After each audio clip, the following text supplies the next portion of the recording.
Welcome to the third day of the GLOBE Program Regional Meeting for Europe and Eurasia GLOBE Community. We have 3 sessions ahead today. In a minute, a marketplace will start with presentations from GLOBE schools. And after that, we will have a short break. And in the second part of the program, I would like to invite you to GLOBE Science Café, where we will be talking with our guests about science and about life. And the last session for today will be the session on trainers and mentor trainers certification process, where you can learn and you can also ask about the new process for certification of GLOBE trainers. So I welcome everybody and I give the floor to my colleague Dana Votapkova. Yeah. Good afternoon, everybody. Welcome at the market session, at the marketplace session. So my name is Dana Votapkova, and I will moderate this session together with Bara. We are really happy to have a strong community involvement joining today. We have, you see, more than 60 participants now. It's a country coordinators, teachers, students, scientists, maybe also I saw other regional coordination offices representatives and some US embassies. So thank you all for joining us today. We chose 2 specific topics for the marketplace this year, and we consider both of them very important these days. The first topic is GLOBE benefits the environment, what is actually part of the name of the GLOBE program. And we want to communicate the importance of environmental awareness aspect and share the examples of good practice from several GLOBE schools. Students with teachers who realize their students' projects and activities at these schools are aware of the natural environment. They understand how our behavior impacts the environment, and they go even farther to help building up the environmental awareness among people in their local community. The second topic is GLOBE is a platform for collaboration. GLOBE as a program is all about the collaboration, you know. It's a collaboration among students, teachers, scientists, both on the national and international level. We want to strengthen this and encourage schools to find their own way for collaboration. So let's start this session with a beautiful video from Israel, from the GLOBE school Begin.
Oh, thank you to Begin.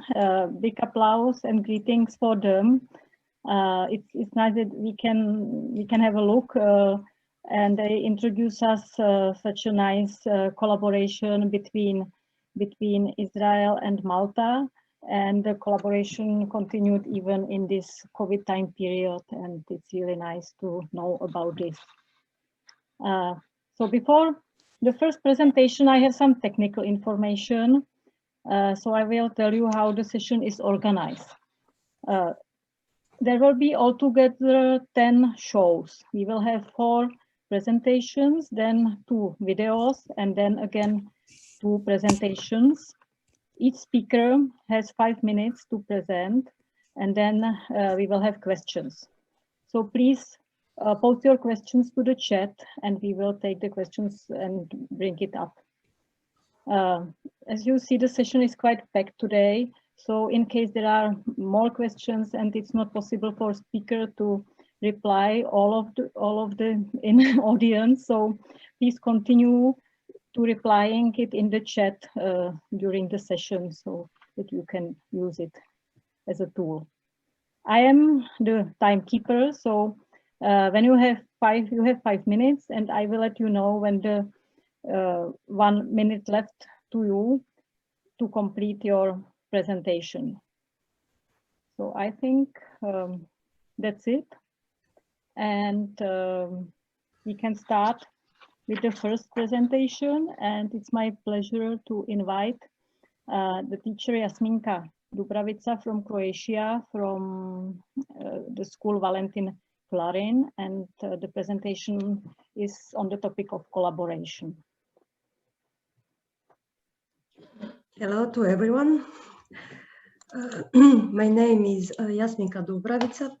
I work in elementary school as a biology teacher, and today I want to share with you my experience as a teacher who runs GLOB program in my school. But I have a problem because I can't share my presentation. Please try once more. Mm-hmm. Okay.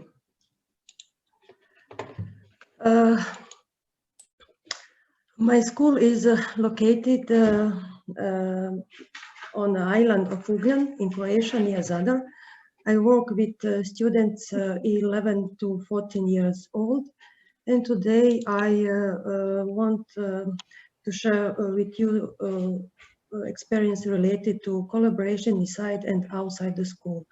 Yeah, Jasminka, do you want to put it on the format of presentation, or is it okay to put it on the, yes, now Yes. it's okay. Thanks. This is my school. First, something about collaboration in school.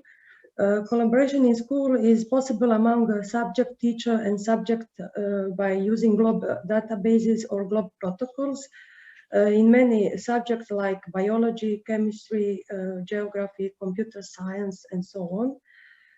Cooperation is also possible in the form of organizing an open day, or as I call that day, GLOB Day, where all teachers and students can be involved. My colleague and I organized different workshops in classroom and in the schoolyard. The workshops are making a bookmarks for pages, making a picture book on the topic of clouds, measuring the height and the volume of the trees in the school olive grove, making forest bonton, measuring the location of school by GPS and maps, measuring sea temperature, transparency, amount of nitrate and nitrate, and so on, measuring the surface temperature, cloud drawing, and some students were in charge of photography the event. At the end of the workshops, each group made posters that were placed in the school. GLOB students of our school presented to everyone what the GLOB program is and what measurements we perform at school. As for cooperation outside the school, It can take place during the development of the project for the state review. We often cooperate with the Croatian State Meteorological Institute in this. I would also like to point one more cooperation we had with elementary school Zadarski Otoci from Zadar. Namely, our two schools are located on opposite side of Zadar Chanel. This is Zadar and this is we, Prekom. We both measure sea temperature as part of the GLOBE program.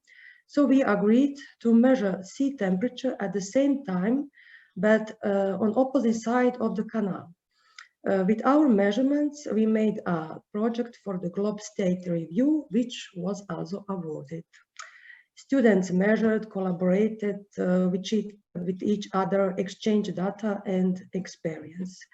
And these are images of sea temperature measurements in Zadar and in Prekom. This is picture when you can see how the sea temperature is measured at the meteorological station in Zadar.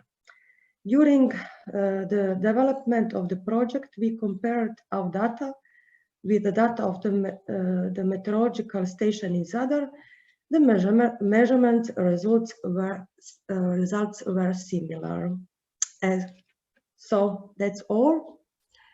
I hope I succeed to inspire you for your future work.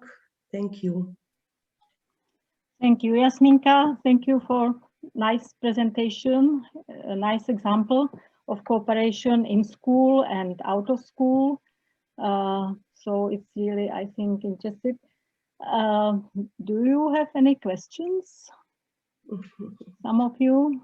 Now it's time to ask Jasminka. Are there any questions in the chat? No? No, so far we don't have any questions in chat, but please post your questions to the chat if you have anything to say. I'd like to ask Jasminka about the cooperation between the school on the island and your school. Mm-hmm. If you meet also in person with the students, now it's probably not possible, but in normal time, if you organize some meeting. Yes, yes. We had a meeting.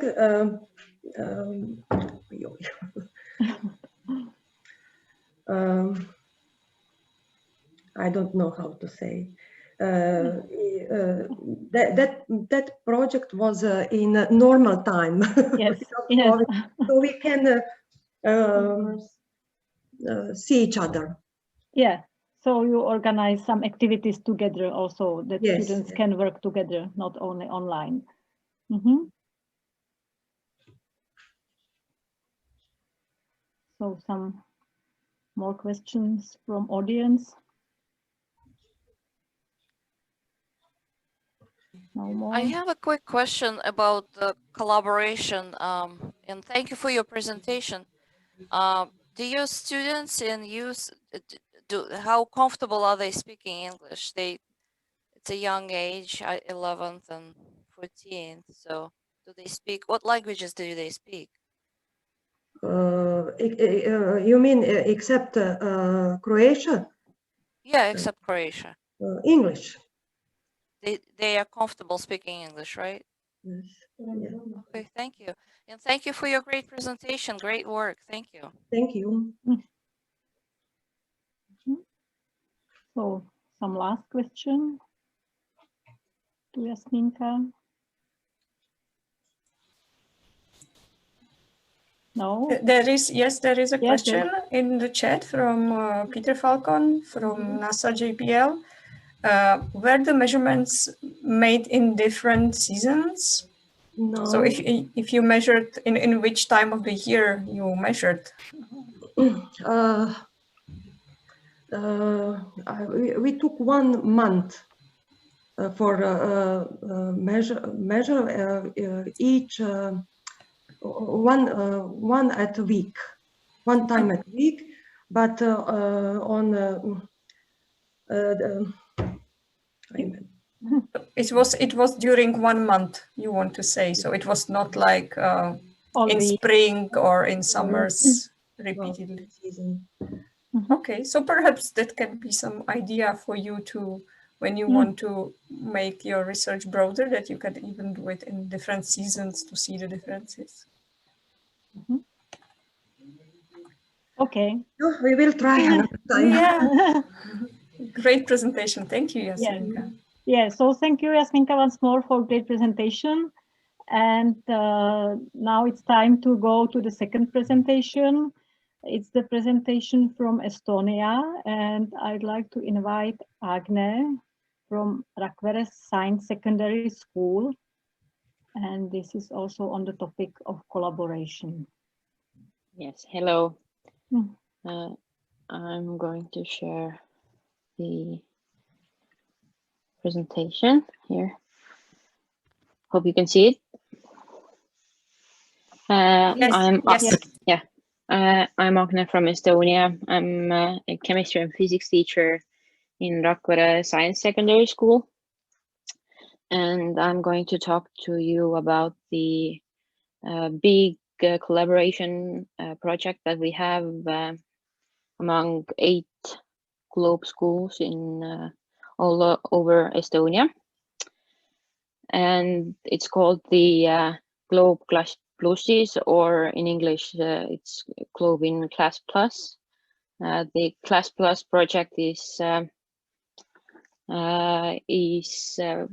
project funded by the European Social Fund, and it's coordinated by the Estonian Education and Youth Authority.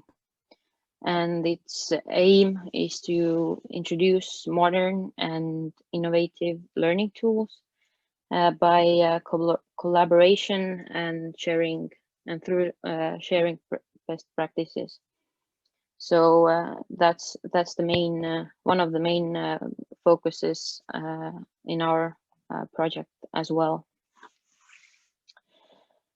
As I said, the project has 8 globe schools throughout Estonia. I'm going to show the map at the end of the presentation, so just to show you where the schools are. But there are 8 schools in Suur-Jaani, in Rakvere, in Käppa, in Kilingi-Nõmme, Palupera, Põlva, Muhu, and Viljandi. Muhu is an island actually, so we have on the mainland and on the island as well the schools, partner schools.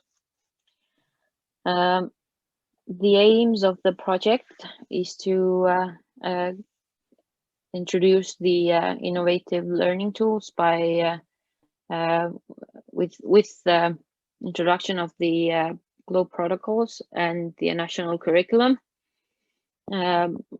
just to bring GLOBE to regular lessons, school lessons, biology and geography and chemistry, and maybe even physics.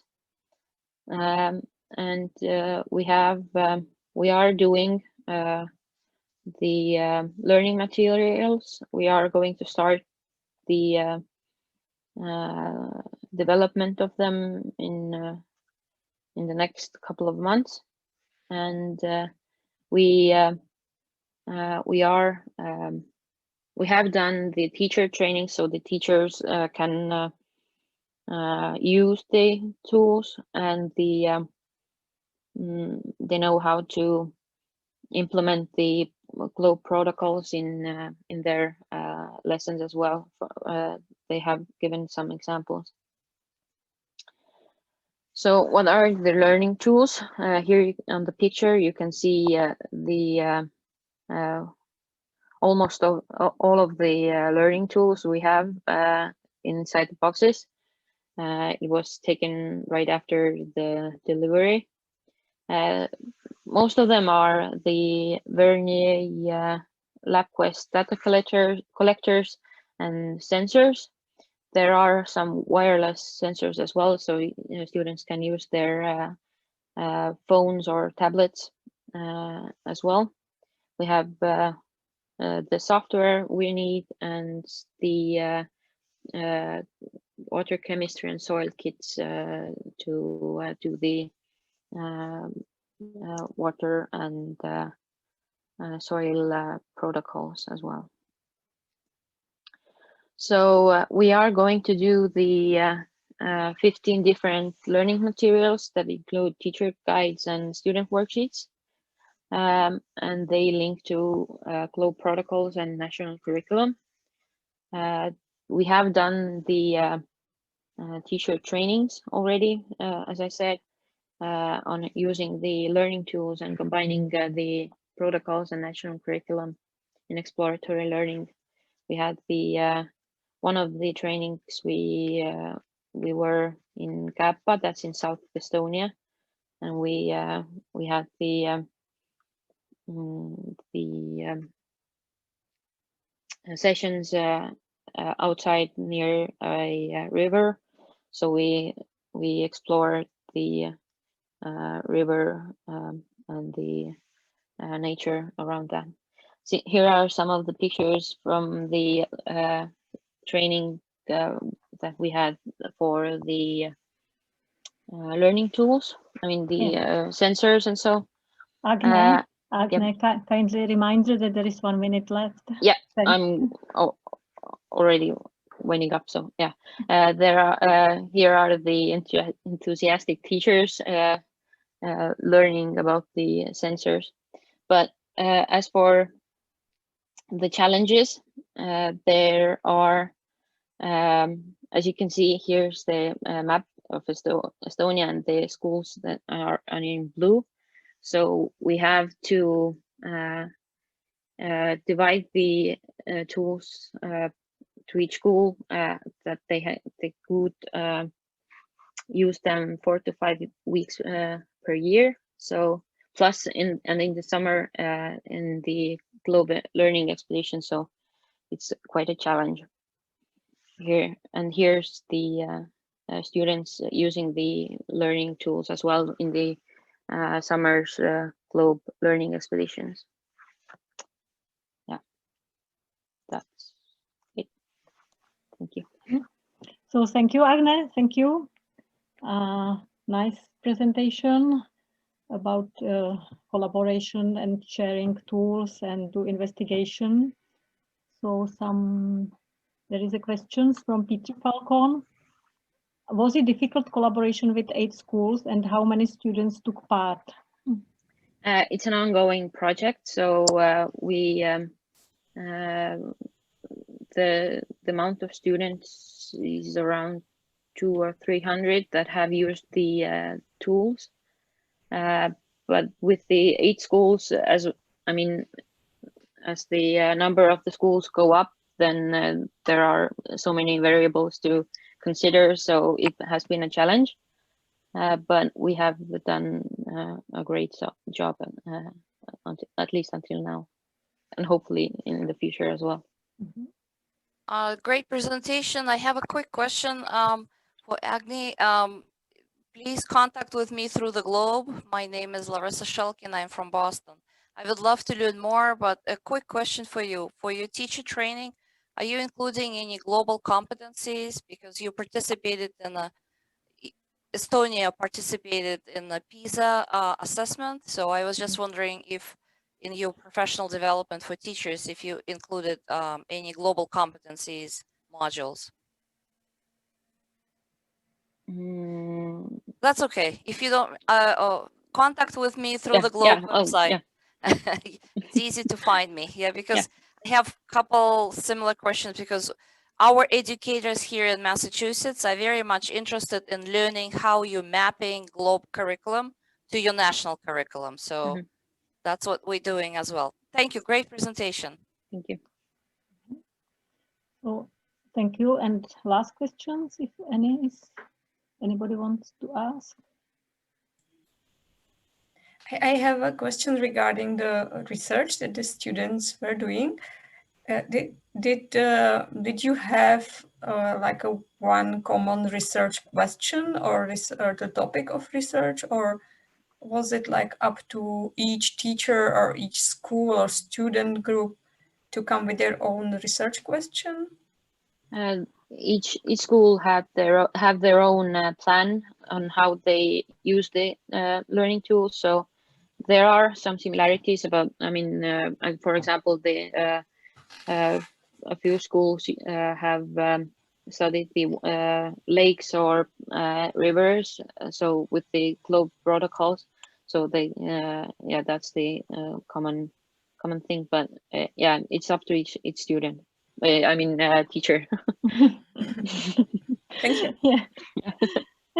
So thank you, Agne. Thank you for Thank you.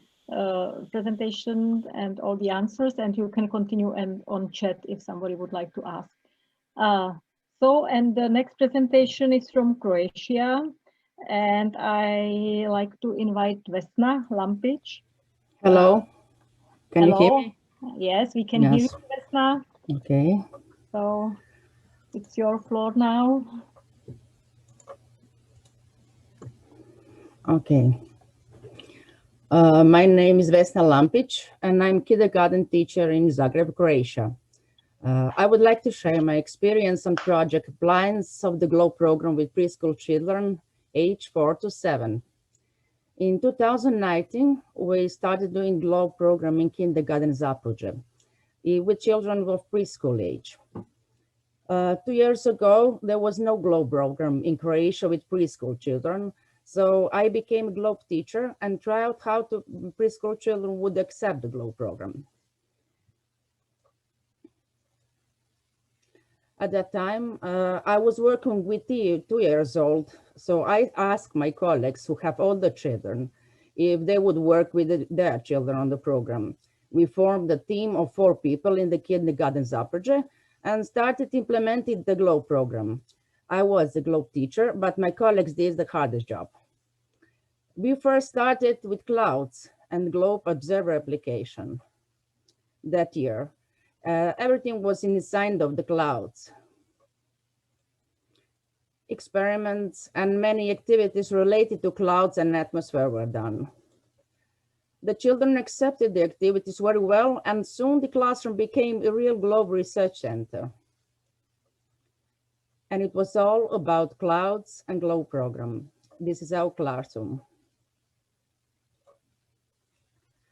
Soon, the School for Nurses Vrapče found out about us and invited us as guests, where the children performed the theater play Little Cloud. After that, we were visited by a high school in our kindergarten, where the students work on Globe activities together with the children. We also got a second visit from another high school, from another city, Petrinja, where we hang out with Globe activities, and the children also enjoyed socializing. Then we were guests at the celebration of the 20th anniversary of Globe program in another elementary school that they prepared a real celebration with the cake and workshops. And there we performed our song, Globe Anthem. We also met Mr. Peter Falcon from NASA there. And later, Peter sent some NASA stickers and helped us to organize a presentation at the later exhibition. With our song, Globe Anthem, we performed at various events promoting the Globe program in kindergartens. I must say that we are accompanied at all our performances by jazz musician Alan Sitar, who composed music for our Globe song. Alan is a parent in our kindergarten, by the way. At the Flora Art event, together with the local primary school, we prepared an exhibition and program about ecology, presenting our version of the Globe Observer. We continued with another exhibition about clouds in the local library, where we had a program with the most famous Croatian meteorologist. In 2020, another group of children continued to work on the Globe program and collaborated with the kindergarten Potočnica on phenology campaigns. And in that collaboration, we combined 2 projects in one. One was a Globe project with phenology, and the other project was in collaboration with the national newspaper's Croatian Forest. and it was about indigenous tree species in Croatia. It was the synergy of two projects. We also presented our work in national newspapers.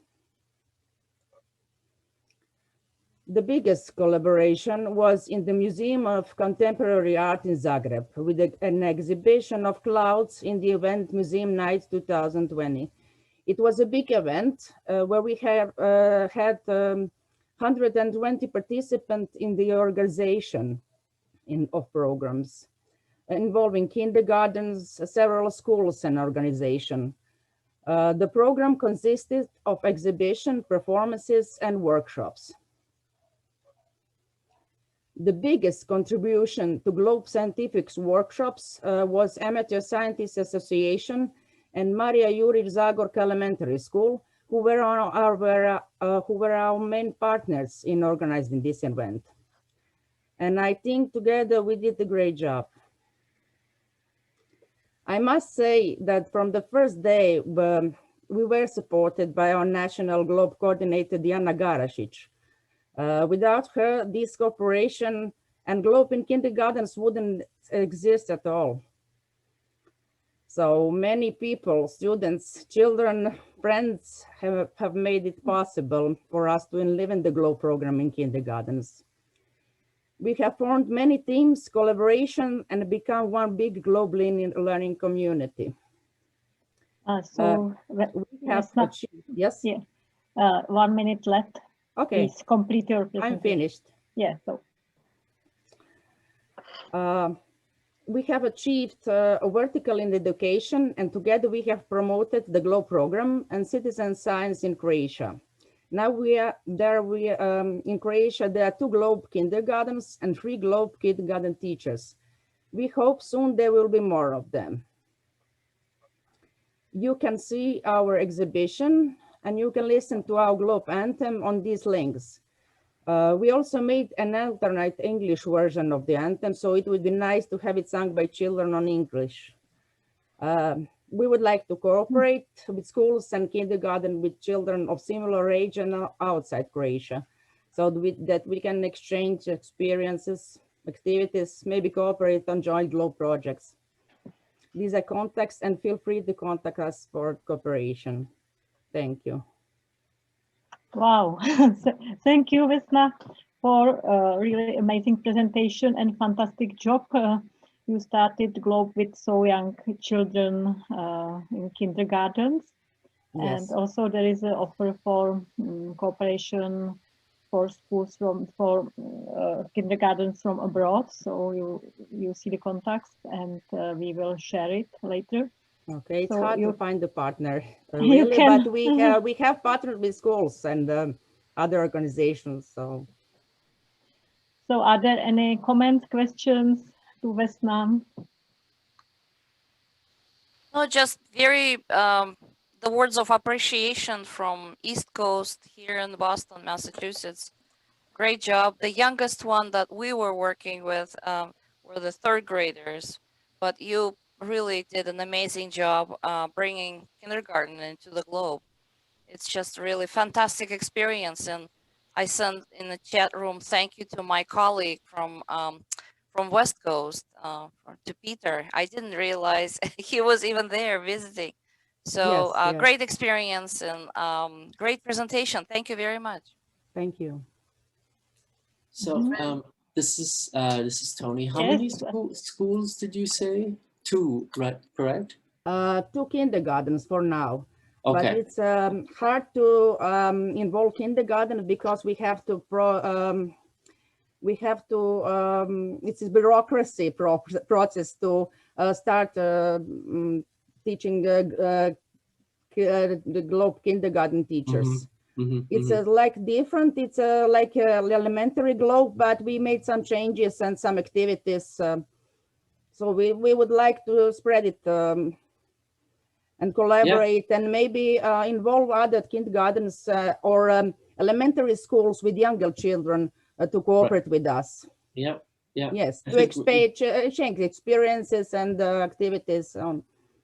It's great. I wonder if it could be written up as a star, perhaps, for the website, so that that would be one way of advertising it and getting other people within Globe to know about it, and perhaps to contact you about the how they can collaborate with you, because it is wonderful to be doing it at that age, to be starting it at that age. That's wonderful.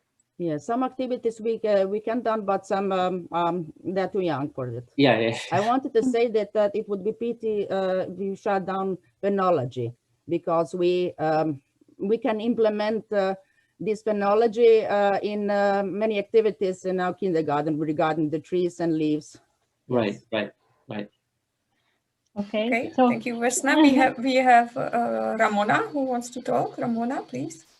Well done, Vesna. It's an amazing project. In fact, we would like to collaborate with you, because in Gozo we had a school this scholastic year, and they involved the kinder children, and they did cloud observations, and it would be fantastic if we would collaborate with you. Really nice. We are we are trying to find somebody to collaborate on phenology campaign, or about clouds. No matter. Maybe the school, these students did their project on clouds, and not just involving the kindergarten students, but the whole school. But it was so nice to see students from such a young age to be involved in science, to do science observation. But also we have collaborated with Israel, since you are mentioning the phenology campaign. That yes, it's fantastic, because you can compare leaf growth, and we managed to continue even during school lockdown. I want to say that we learned a lot from Globe teachers from schools. They helped us a lot, and everybody. It was big community, and they helped us to develop it. So yes, sure. Well done. Thank you. So thank you. So it seems that the collaboration among countries will start at kindergartens. And thank you, Tony, for the suggestions to prepare a star and to upload it to the website, that people can know more about it and can contact Vesna for cooperation. Yes, and I would like to say one thing, that I hope that we can build some network with kindergartens, with some elementary activities or something to adjust. Yeah. Yes, and I will share and chat my links, so you can easily access it. Okay. So thank you, and please continue on chat. And we should move to the next presentation, which is from Croatia, the teacher Ivana Francic from Osijek, and it's again on the topic of collaboration. Hello, everyone. I hope that you can hear me. I will share my screen now. Yes, we can hear you. Share. Okay. Just a second.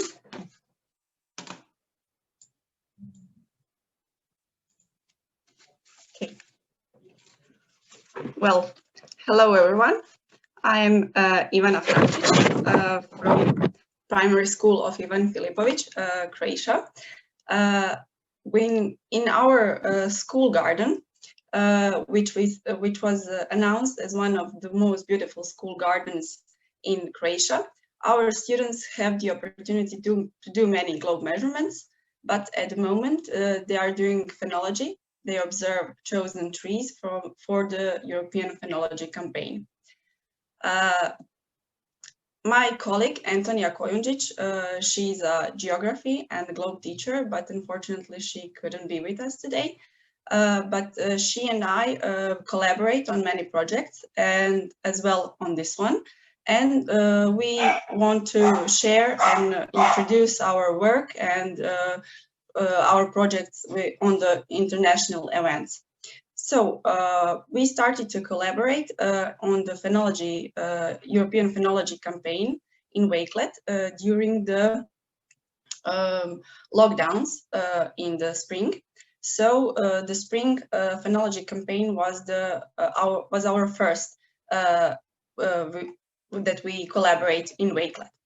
And this autumn, we started to collaborate in this way, even with the school partners, which we are assigned in the European Phenology campaign. So, Wakelet is a digital tool that gave us the opportunity for great collaboration between our students and school partners in a phenology campaign. The advance of this kind of collaboration came to us during the distance learning. In a GLOBE program, especially in the European Phenology campaign, we saw that we have a benefit from using Wakelet. And until now, all our collaborations were on forum, but on forum, it is hard to track the posts and compare trees and get conclusions. But now, we GLOBE teachers, Antonia and me, open our collections in phenology, collection named it Phenology Campaign. And that way we manage our students to work in that collection. They put their photos and drawings of their trees, measurements, and after the graphs that were made in GLOBE visualization. And my students that are second graders and their students, seventh graders, in that way can compare their results and see what others are doing, and they can compare the changing of the tree leaves, and they can comment each other's work.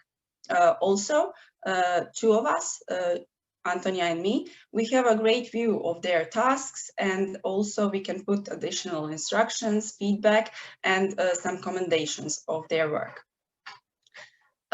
This school year, the Wakelet gave us a new opportunity. Not also that we are doing the collections, but Wakelet made a spaces.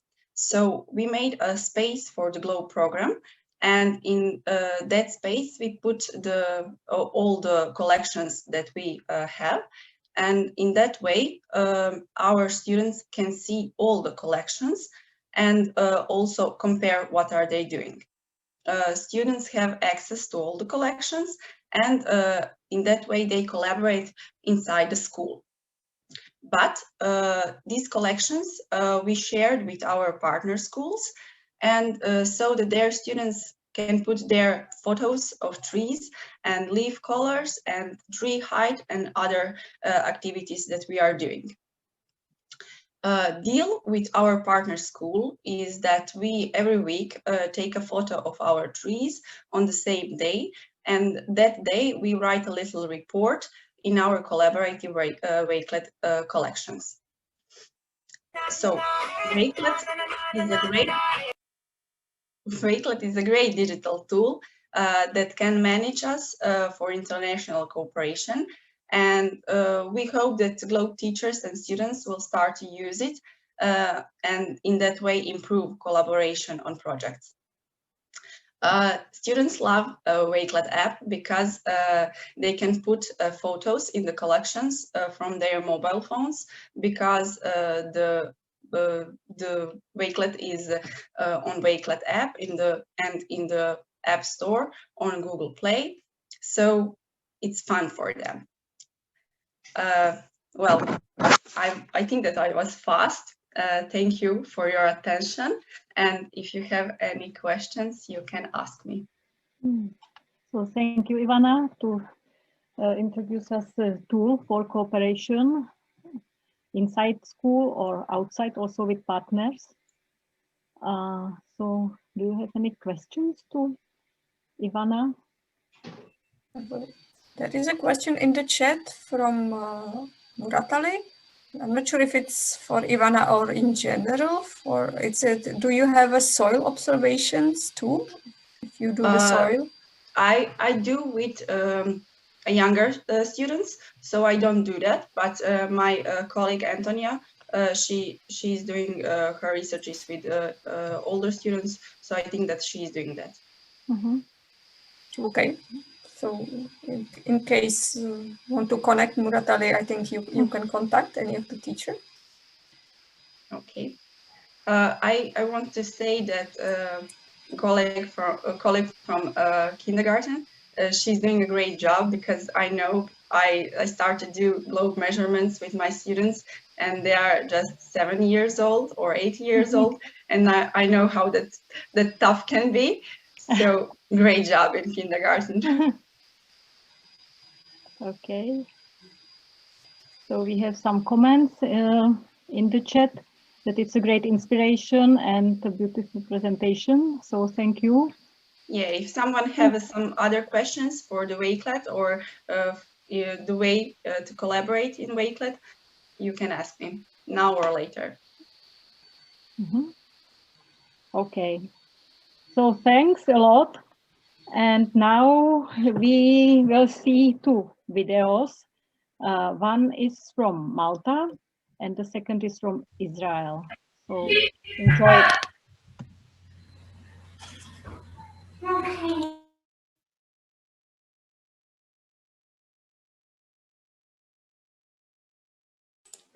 Please, just a second. There is some technical problem. I will try to reshare the video.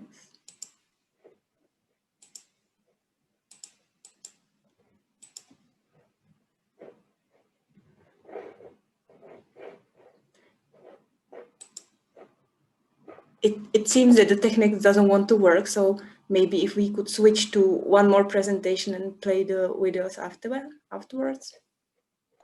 Yes, no problem. So we can continue with the presentation from Switzerland, and it's a floor for Sebastian Stupan, and it's a presentation about the water exploration research projects. Yeah, hello everybody. I tried to open my presentation.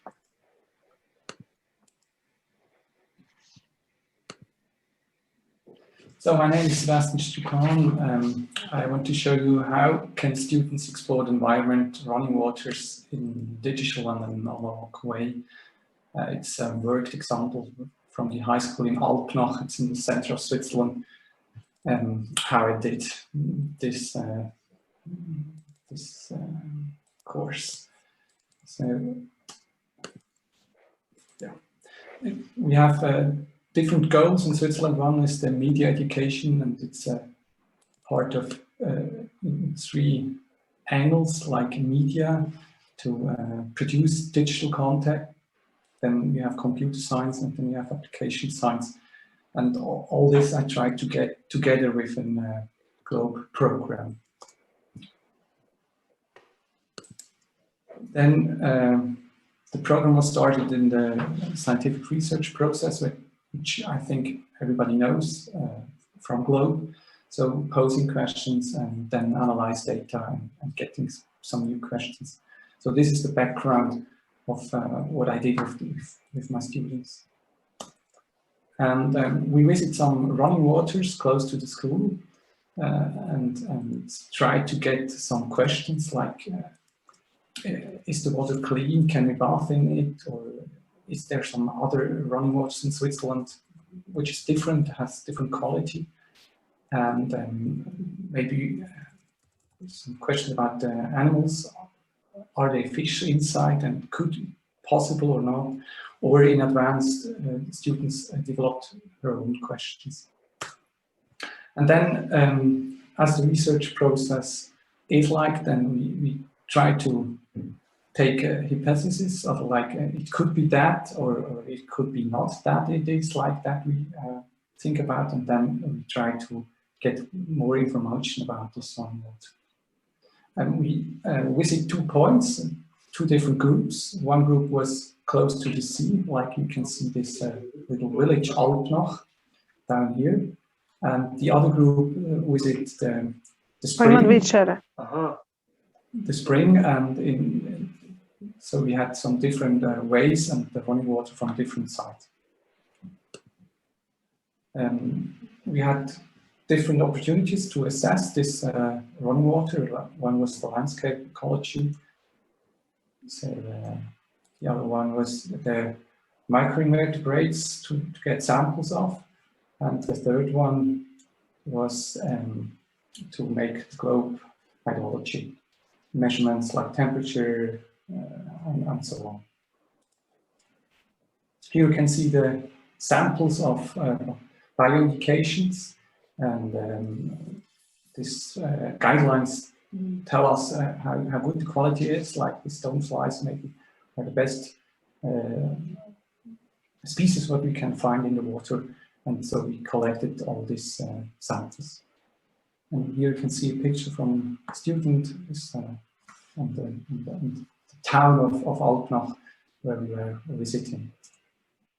Or in this part you can see two girls who try to find out the water quality in the GLOBE program.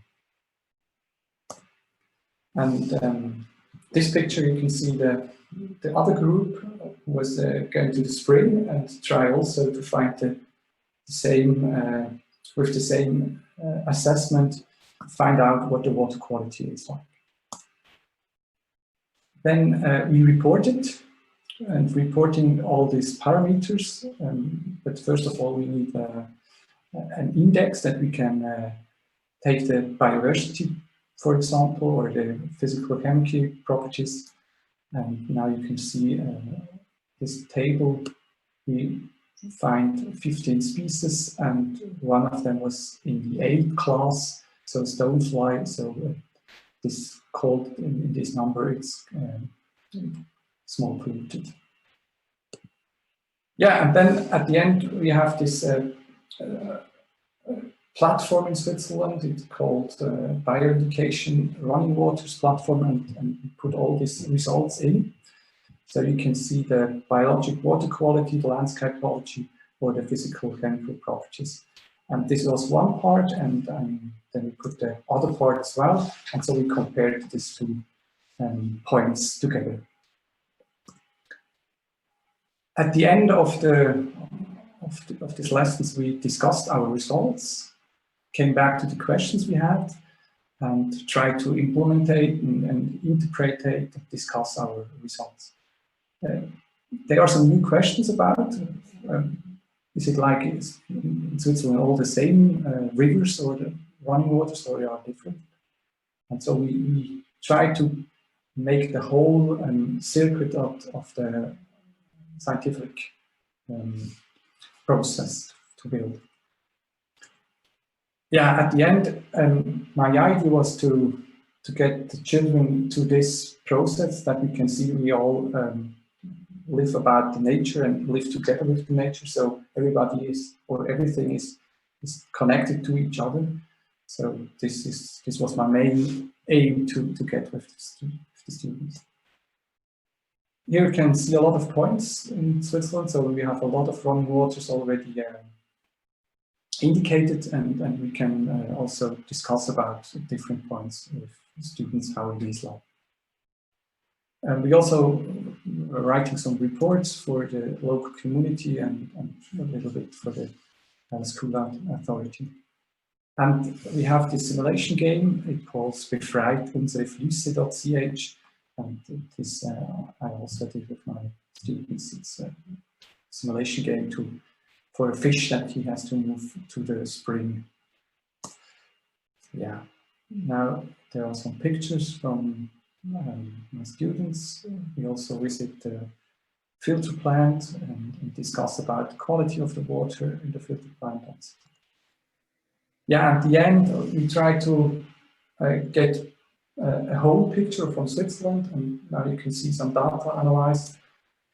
For example, the temperature depends on biologic water quality, and we also try to find out about the results here. What's about the quality in Switzerland of the water. Yeah, thank you very much. That's so on my little presentation, and I'm happy to share some ideas with you. Thank you, Sebastian. Thank you for a great presentation about the research project of students. And I see there is a question from Hanka. She's interested in this simulation game, how it works. Yeah, the students are a fish, and the fish try to get to the spring, and there are different there is a water machine or a farmer puts some stuff into the water, and you have to fix these problems, and at the end the fish can get to this the spring of the water.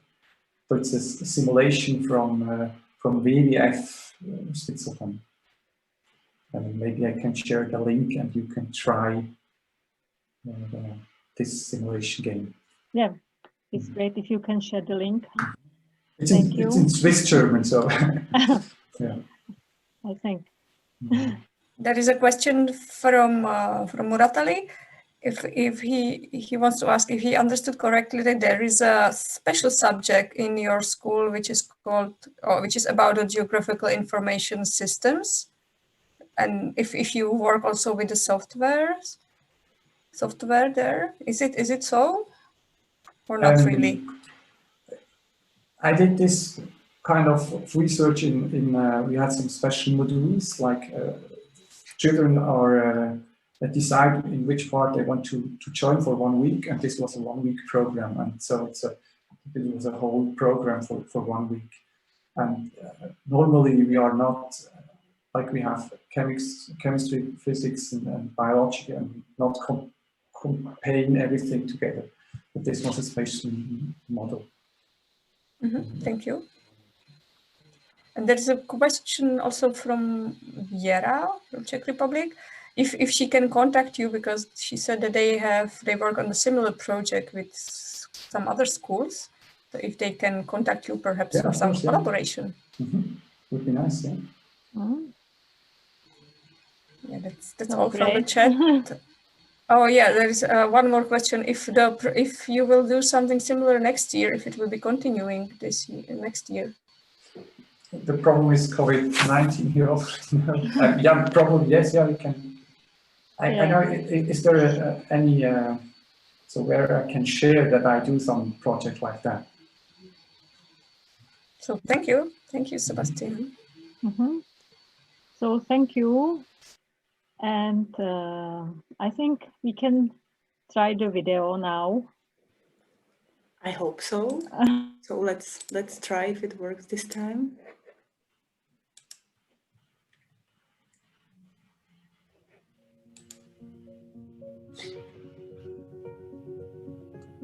Hi, my name is Daniel. A growth student attending Goza College Middle School.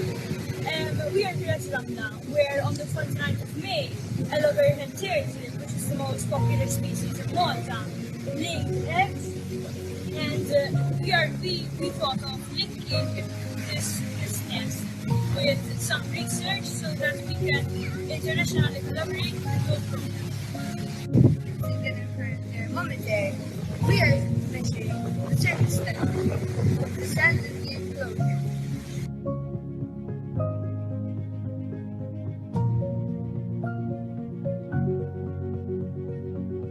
With the data logger, we are measuring the sand temperature at a depth of 8 centimeters.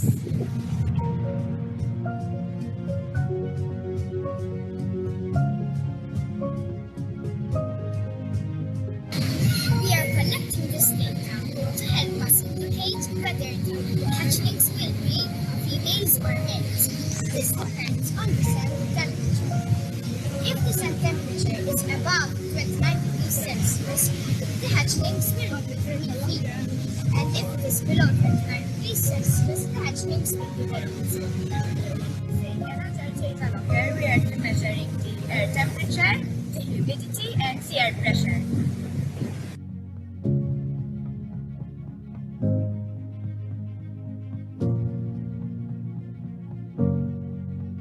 Using the Globe Observer app, we are also observing and recording the ground color.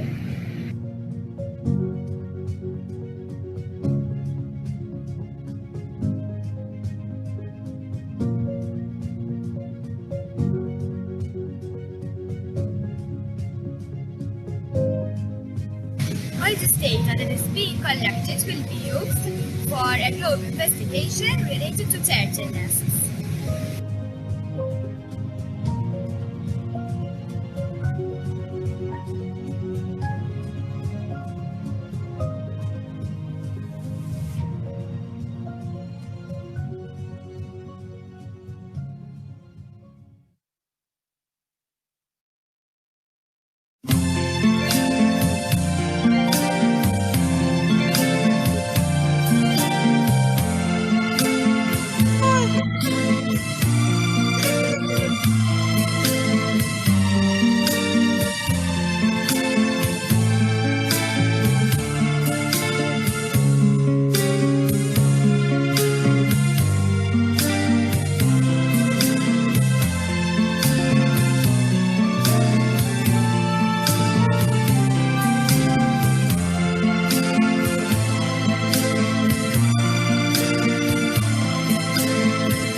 So I think big applause to Malta and to Israel for these two videos. It brings us a little bit to the topic of the environmental awareness aspect. And if you are interested in the project or the globe measurements linked to turtle nests, so you can contact Ramona, Deputy Country Coordinator in Malta. And if you are interested in the AFEC school, so please contact, there is a teacher, I think today on, or you can contact Rafaela, Country Coordinator in Israel. So, and let's move to our next presentation. I will invite Marina Balazhinec from the 3rd Primary School Varaždin in Croatia to present her project, how we helped our farmers. Hello, everyone. My name is Marina Balazhinec, and I'm a biology and chemistry teacher in 3rd Primary School Varaždin. Varaždin is a small city in the north of Croatia, and my school has been in GLOBE program for 5 years now. So do you see presentation? Yes, yes. Okay, I will present you our one of our projects, how we helped our farmers. We have been measuring soil moisture and the soil temperature almost every day for 5 years in front of our school. And we were the most active GLOBE school in the SMAP campaign led by Brian Campbell.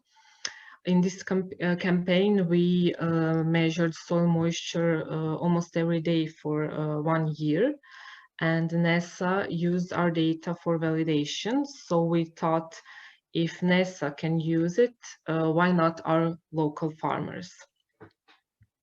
So we found a farm, Lukac, that is very near our school, 3 kilometers, and they have many animals, as you can see, and they grow corn to feed them. So we proposed to them to measure soil temperature 3 times a week from March to April. Why we proposed it?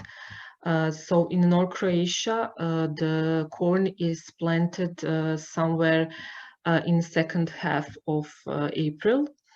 And with these measurements, our farmers can easily determine the most favorable date for sowing their corn and gain constant insight into the soil condition.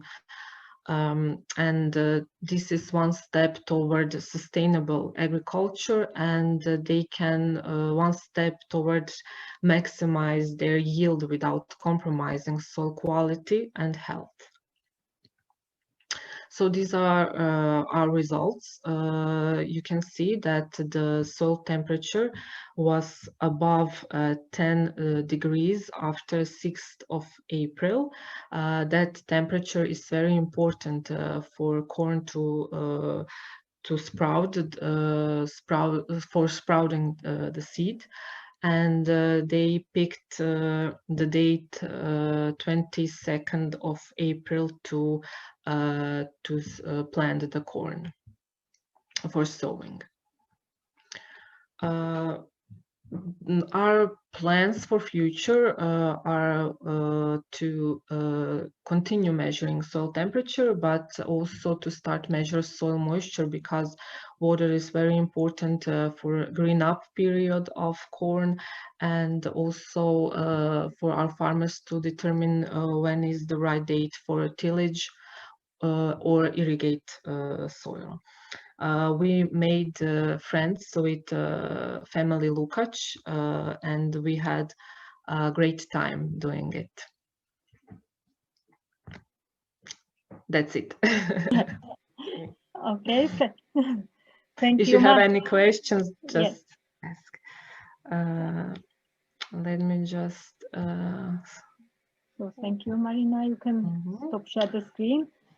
And if there are any questions, so there is a comment that it's a very nice connection, school farmers community. Okay, it's, yeah. Carlo? Oh. No.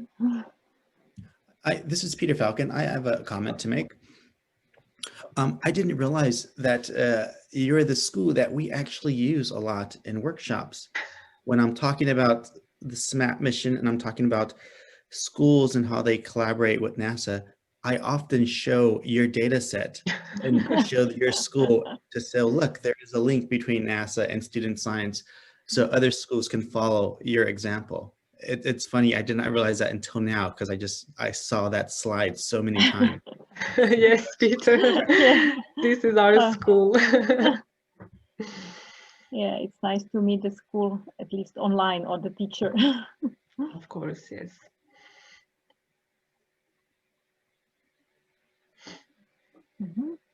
So any other questions from audience? My question would be, if the farmers expressed they would like to collaborate with your school for the next years as well. Yes, we are often there at their farm, and this is just one type of measurement, one step. There are so many things they need to follow if they want to make sustainable agriculture and to make their crop grow better. So they are interested, of course. Any help is good for them. And students are also at the nature, and they are helping some people. They see that their measurements can make a difference. So I think it's a great start to do something more with it. Thank you, and good luck with other ideas and with the collaboration with farmers and spreading the awareness of why you collect the data, right? That it's so useful. Thank you, Marina. And I would like to send our appreciation from Boston, from all of us here. And this actually gives us, your work gave us an idea, because we have a sustainable agriculture program in vocational high schools. And this would be for us a way to get involved vocational high schoolers, because previously we haven't targeted from a sustainable agriculture program. So this is a different type of schools. I think it would be really great to get them involved in GLOBE as well. Thank you. Thank you for the work you do. It's amazing. Thank you. So thank you. If there is no more questions, I can't see any hands raised. So we can move to the presentation of Romana Průšová and Jana Hanáková from the Czech Republic, from the town Moravské Budějovice. Okay, so hello. Yeah, hello, we can see you both at one screen, at one computer. Yeah, so here we have presentation on. Yeah. Perfect. Perfect. So let's start. So many greetings from small town in Moravské Budějovice. This is our school. And in our region, Vysočina or Highland, if you can, there is one big problem. Long time drought caused big amount of bark eaters destroyed our spruce forests. Spruces aren't our original trees, but oaks and beeches. Damaged spruces were cut down and large areas are waiting for planting of new trees. We decided to plant our own school tiny forest. We used time-proven program GLOBE, in which we participate since 2004. First, we took some soil samples and according to its consistence, we studied which tree species we should plant. Then we used a modified UNESCO classification to find out which tree species are natural in our area. Tiny forest is our observation area. We write down average month temperature, amount of rainfalls and humidity. We measure height of planted trees, area of their leaves and change of leaf colors. At the beginning, we didn't know which tree species we should plant, so we asked experts for help. Engineer Petr Kříž from Ecology Center and forester Petr Bartes from the State Forest Institution of the Czech Republic. They recommended us to visit undamaged forests in our surroundings to find out which tree species are growing up here. And that's why we visited Bítov area with deciduous cover and a part of parkland near our town. On our eco-team meeting, we decided that we should plant our school tiny forest. The basic of planting will be deciduous trees, mainly oaks and beeches, and we also add some other trees, rowan trees, maple trees, and pear trees. The forester gave us the area for planting, and we had to clear it up first. We started to plant on the 9th of November last year, and there were almost 40 people, members of our ecology school club, their parents, relatives and friends. To protect our tiny forest from wild animals, one of the parents made a wooden fence. Although there was heavy rain and strong wind, we planted over 700 trees, mainly oaks and beeches, as you can see. We observe our trees and of course we take care of them. We deal with the question, which species will grow best? We observe every 4 months. We check if the fence is damaged or not by wild animals. We get rid of weeds. We collect data about our trees and growth conditions, but the situation around COVID-19 complicate our work. In spring, we found out that 10% of our planted trees died, and that means our planting was of high quality. Here are some measurements. We do them by 10 marked oak trees and 10 marked beech trees in various parts of our area. And our plans for the future, to continue with observing, taking care of our tiny forest, and we want to plant tiny forest number 2, and we want to cooperate with our classmates and other people from our surroundings. So thank you for your attention. Thank you, Jana and Romana, for your presentation. Yes, I see applause for you. And any questions to this presentation to Romana and Jana?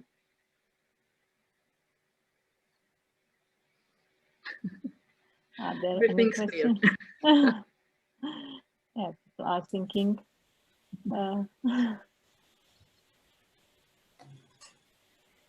Can you perhaps repeat how many students were involved? How many students and teachers were in the group for this? Well, in fact, there were 3 teachers.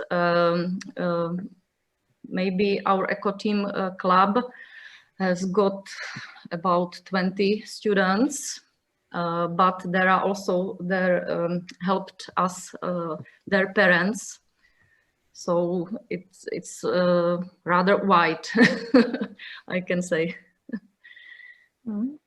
Yeah, and may I ask you, if I understand well, you organize this project together with Eco School program. Is it so? Yeah. Mm-hmm. So you have both these programs at your school. Once more, please. Yeah, you have both Globe and Eco School program at your school, so you work together. Yeah. We try to. There was a question, how old are the students? I can see in chat. So they were from 7 years up to maybe 13 or 14 years old.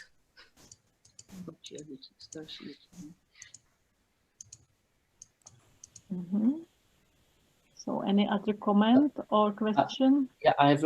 So are you monitoring the trees as they grow with any of the Globe protocols or like phenology protocols, or are they not? What stage, I guess, are the trees at yet? You probably can't do some of those, right? Yeah, you mean that we measure measurements? What measurements are we doing? Right, with the trees as they're growing. Are you doing measurements? And yeah, so we do every 4 months. We measure the height of trees. Okay. We measure the area of leaves, but as you can see in our measurements, the area of tree is area of leaf is not changing so much, but the height of the tree is changing very much. Okay. Yeah. Great, thank you. Thank you. Yeah, great presentation and great work. Thank you very much. Thank you. So thank you. So you can continue with your questions through the chat. Yeah. And I will ask next presentation. It's from Malta, Gozo, and I will give floor to Ramona. Ramona Merciesa. Okay, hello. Thank you. So let me share my screen. Okay. Can you see the presentation? Yes, we can, but it's not in the mode for presenting. So if you can put it on the whole screen. Okay. Yeah, that's it now. So hello everyone. My name is Ramona Mercia. I am the Globe Deputy Country Coordinator for Malta, but I'm also a geography teacher and a Globe teacher at Gozo College Middle School. Today I will be talking with you about a project, Act of Blue, which we named it Act of Blue, through which the students try to understand the causes of marine litter, its effect on the marine ecosystem, and they try to find ways on how to stop this problem. In fact, this project was not only linked with the GLOW program, but also with the eTwinning and the EcoSchools program, which are both international programs. To be honest, the idea of working and researching on marine litter was born through the eTwinning project, where we had various online meetings with my partners from Turkey, Italy, and Spain, where we decided to, that this last scholastic year we were going to work on the theme of marine litter. So what we did is, first we carried out a litter survey among the students, the teachers, and also their parents. And then we planned an outdoor classroom activity, and it is there where I introduced the GLOW program also to the other teachers forming part of the eTwinning project. I did the necessary training with them. They downloaded the Globe Observer app, and during the outdoor classroom activity, which was held in one of Gozo coastal sandy beaches, I want to highlight that this outdoor classroom activity was done also in Italy and in Turkey. And we tried to plan it during the last week of November, where in Europe, there is the European Week for Waste Reduction, sort of we linked it also with another international program where they raise awareness about litter. And once we were outside on this outdoor classroom activity, the students collected the data using the atmosphere and the hydrosphere GLOW protocols. They observed the sky, reported cloud cover, And also using a digital microscope, they sampled the sand for microplastics. So we took the laptops with us during this outdoor activity and also the digital microscope, and the students analyzed the sand for any microplastic. Later on, they will send you, Bara and Dana, maybe the presentation, and there is the link. We cannot watch it here because I only have 5 minutes. There is the link through which you can see the video with the highlights from the outdoor classroom activity. The outdoor classroom activity did not stop there. Once there on site, we also did a litter survey and ended up the activity with a cleanup. The litter we collected, we took with us at school.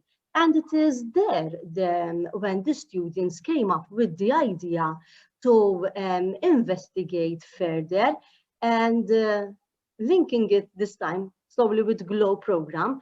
The students did their own investigation because they wanted to analyze, to test the hypothesis if marine litter of which plastic affects seawater temperature and the pH level of seawater. So what we did was using 2 glass jars, one filled with just seawater and in the other, both of them filled with seawater, but one we left just with seawater, and in the other we put plastic litter which we collected from the side during our outdoor activity, and we placed in one of the jars.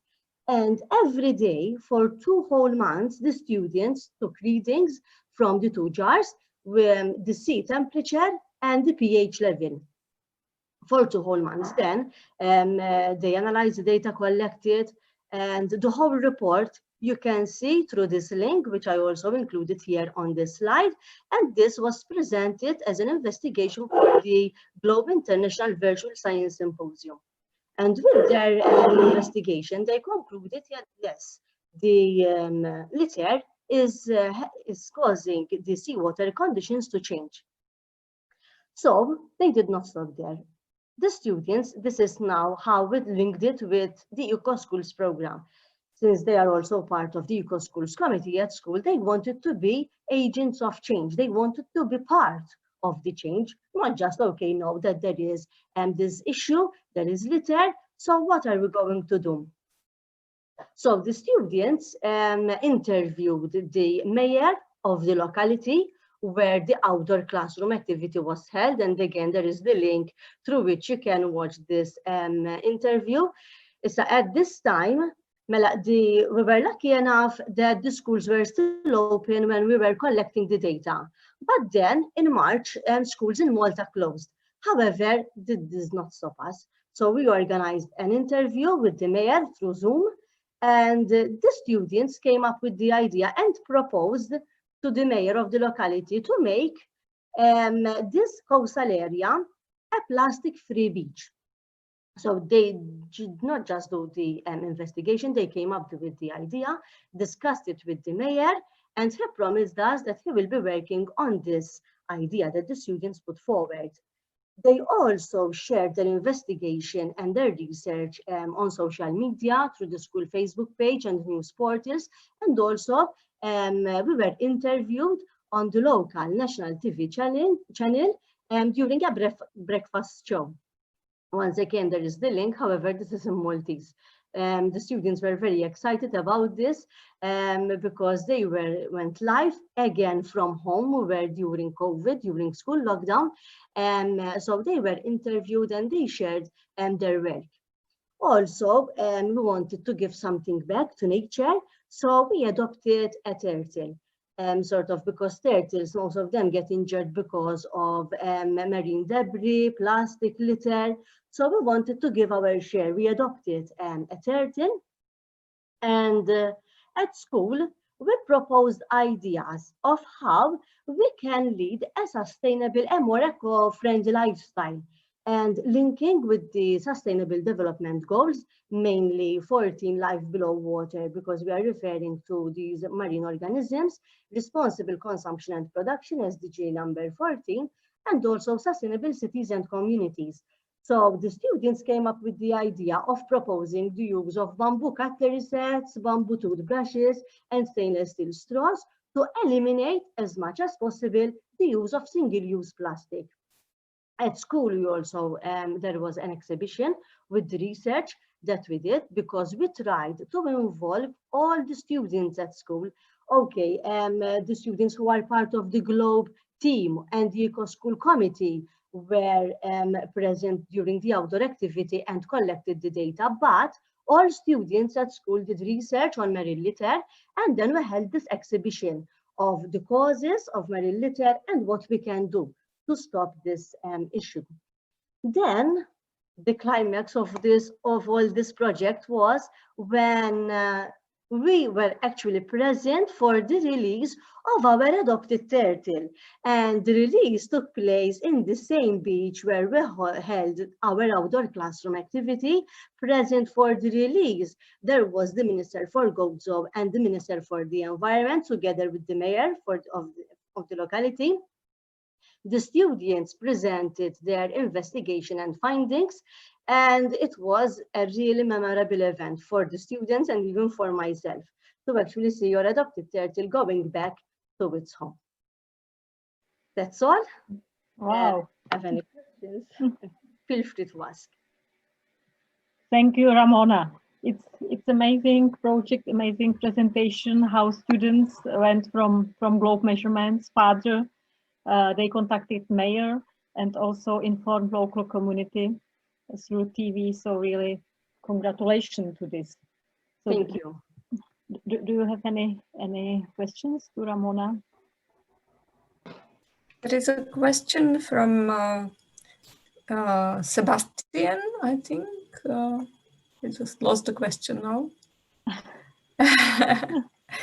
No, it was from Sandro. Sorry, it was from Sandro. If you investigated the plastics of the shore area. During the outdoor classroom activity, as I said, we ended up the activity with a cleanup, and all the litter that we collected, we took with us at school. We took samples, seawater samples with us, and filled to the glass jars at school, because it was impossible to go on a daily basis near the sea to measure the temperature. But the litter, yes, it was collected from the site and we used for the investigation. They are asking to put the links in chat. Shall I put the links now in chat? Yeah. Well, yeah. You can, but also the presentations, I think, will be available after the my meeting. presentation will not be in PDF format, so you can access the links from the presentation. Yeah, we will share all the presentations later. Okay. Mm-hmm. So any comments, questions? Sandro wants to talk. Please, Sandro. Yeah. Do you think, congratulations, Ramona, very, very nice, because you are just bringing the science to defend the environment. So from science to the environment, with your students and you are actors of the change that we hope we will have. Do you think you will extend the investigation to the sea? The seawater, I mean, the surface seawater. Yes, the idea is to continue on this investigation. In fact, it's not exactly directed to the surface, to the sea, but linking it with sand. As I mentioned yesterday or last Monday, we will now be investigating the effects of plastic on the sand, not just the seawater. But definitely it will be a good idea to go into much more detail with this investigation. I would like also to mention Claudia Caro Vera. She helped me a lot because I met her in Malta. She came in Malta to do training to teachers, and we kept contact with each other, and she helped me throughout the presentation because we held various meetings with her, even with the students, and she helped us with this investigation. So there was also a link with the scientists. Mm-hmm. Thank you. So perfect. So any last final question or comment?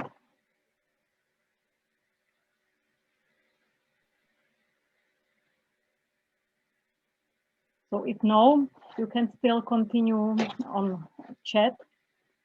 And I'd like to thank you all presenters.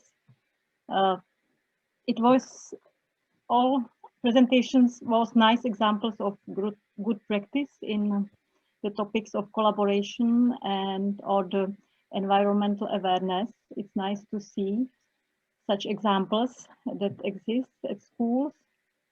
And I'd like to encourage you and your students to participate at the International Virtual Science Symposium next year.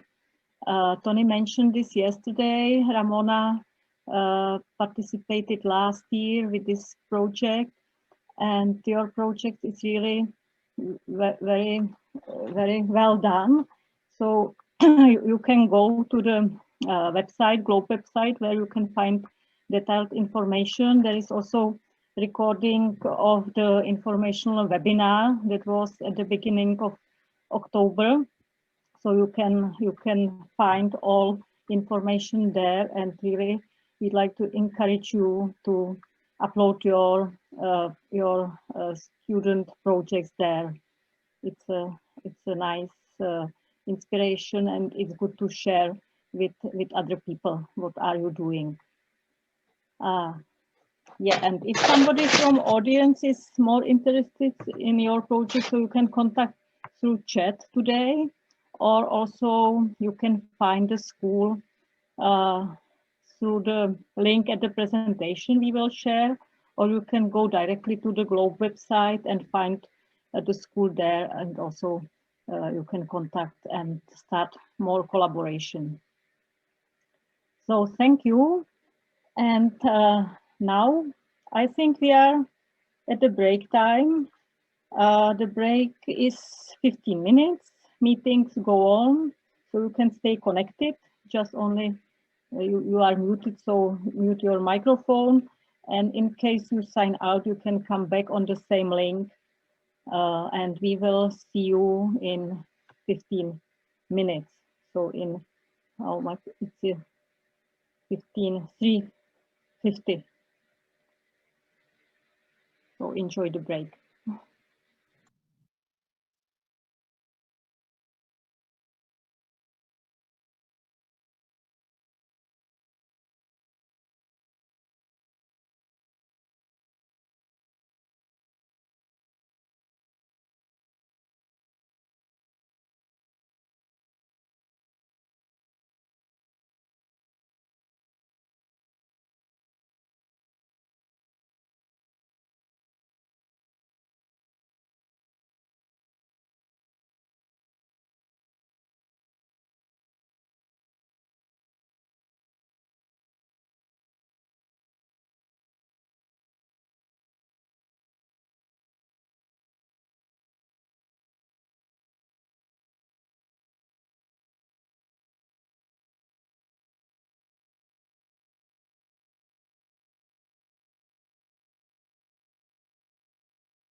So welcome back after the break, or welcome to our next session if you joined our meeting right now. So the next session is called Globe Science Café, talks about science and life. This session is not the last session of today. We have one more after that about the trainer certification. But let's start with the Science Café. So how the Science Café is organized and who are the guests? So our dear guests are the scientists and educators, and they will talk about their passion for Globe and about the connection that science can make to the young generation today. We have prepared 4 questions, or I would rather say 4 topics that our guests will talk about. However, if you, the other participants of our discussion, if you have any other question in mind, please post your question to the chat, and we can also ask our guests to answer your question at the second part of the session. The chat will be monitored by our colleague from Globe Germany, Carl. I think we have you here. Freddie, for the monitoring of the chat, I think. And now perhaps you're wondering who are our guests for today. So I'm happy that they accepted the invitation and that today we have with us Renata Matanichkin-Kepcia from University of Zagreb, Croatia. Then we have Kostas Kartalis from National and Kapodistrian University of Athens, Greece. Then we have Gunta Kalvane from University of Latvia. We have also Daria Lehmann from Globe Switzerland and Peter Falcon from NASA JPL, United States. And first, I would like to give floor to each and every guest that we have today so that they can tell us a few words about themselves and about their passion for what they do. I will ask Lenka to start with the first slide, and I would ask Renata if you can start. Thank you. Thank you. Hello, everyone. It's a great meeting so far, so congratulations to Bara, Lenka, and Dana. So I work at the Faculty of Science, University of Zagreb, and I work with freshwater ecology. That's my field, particularly protozoans. I also teach. I teach courses on invertebrates and protozoans and their ecology. And when you ask me how did I decide to have a career in science, for me it was like that's the best possible path I could follow, because I find science really interesting, and it's like an adventure because you get to discover new things. So, and also I enjoy working with students and pupils in Globe program. So that's for the beginning from me. Thank you, Renata. And we will have another guest that we have, Kostas Kartalis. Kostas, can you please say a few words? Okay, thank you, Bara. Hello to everybody. Great work that you're doing in Globe Czech with all the organizations, the provisions. I'm Kostas Kartalis. I come from Greece. I'm a professor of environmental physics at the University of Athens. I've been with Globe since 1995. It has been a great and wonderful journey. With respect to your questions about how I got involved with science, I was fascinated during my undergraduate studies at the university system in Athens about the potential of science to provide solid answers on environmental problems. At that time, by the end of the 80s, the ozone hole problem was evident about in Antarctica, and that inspired me to be involved with environmental issues. And in the present time, I've been following climate change. I have been following the United Nations system with respect to the compliance to the provisions of the Paris Agreement. And all of these fit together with science education and the protection of the environment. Thank you, Kostas. And we can continue with Gunta. So we will move from Greece a little bit more to the north, to Latvia. Thank you. But I think the weather is quite similar in Latvia as well in Greece. At least today we have a plus 14 degrees, so it's quite warm. So it's not so cold. So nice to hear you and see you. I'm glad to be the part of a Globe event, and unfortunately online, but it's reality always. So my name is Gunta Kalmaina.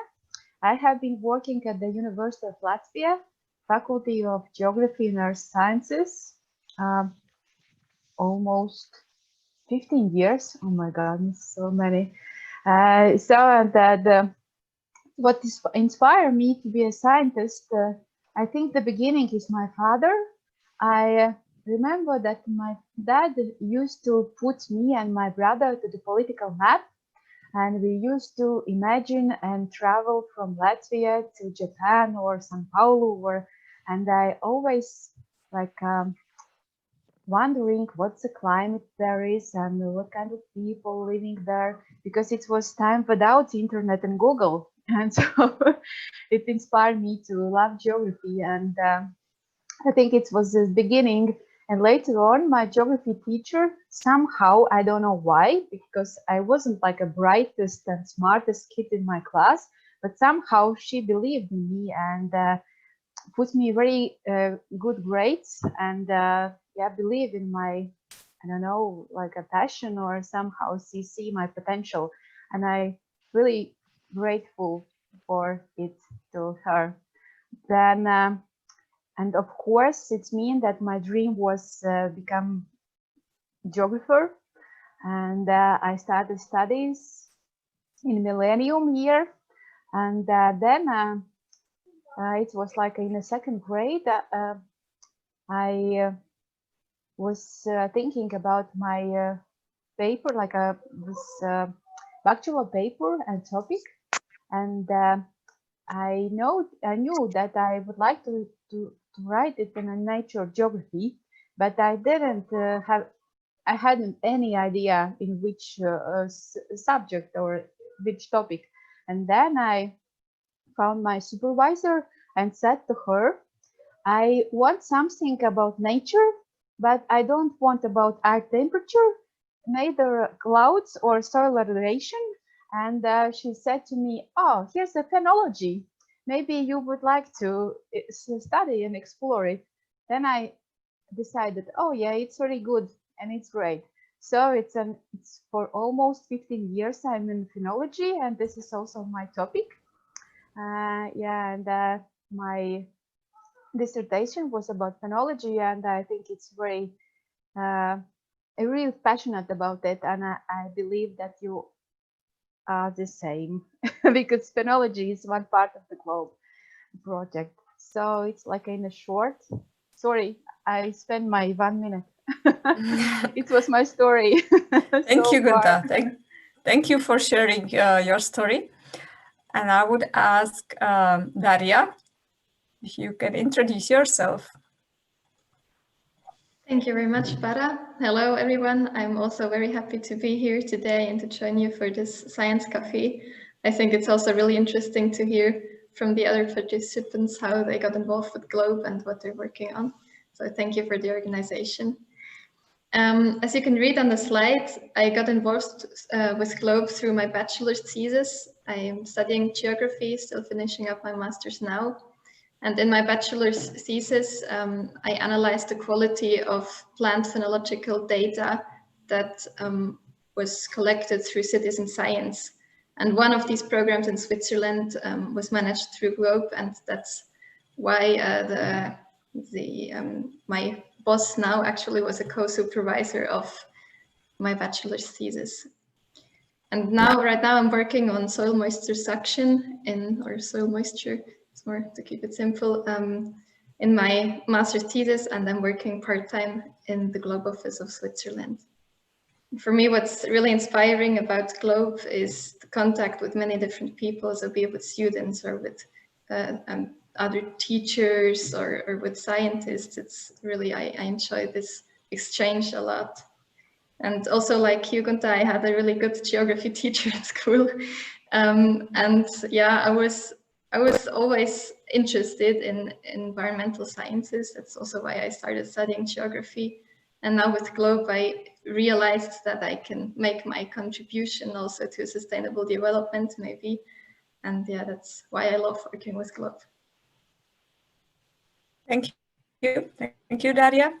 And we have one more guest, Peter Falcon. Peter? Hi, everyone. Thank you for having me. Very impressive presentation so far. I'm so impressed. You guys are doing so much more than I ever did when I was that age. My name is Peter Falcon. I work at NASA's Jet Propulsion Laboratory. I've been there for about over 26 years.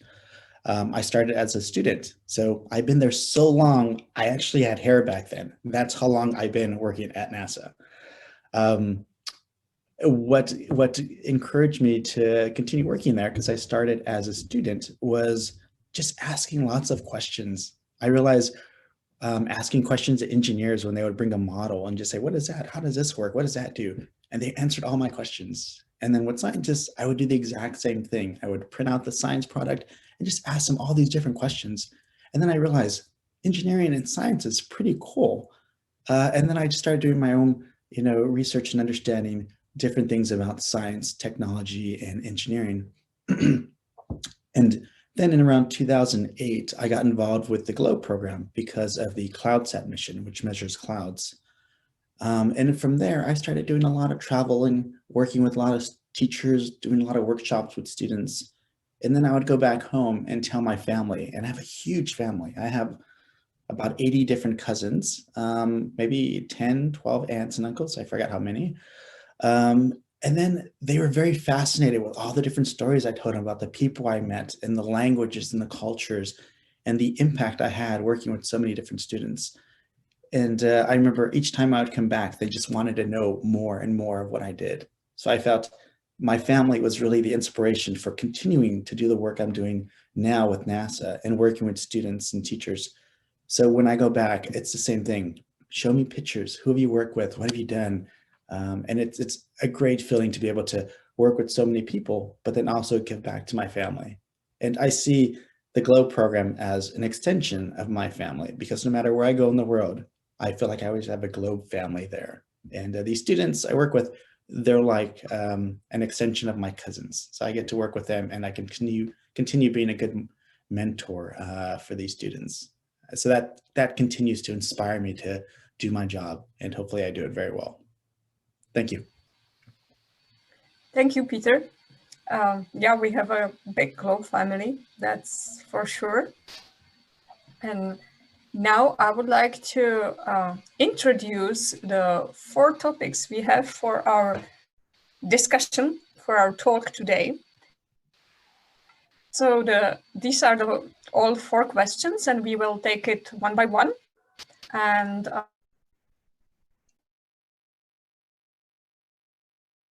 each answer or comment on this question.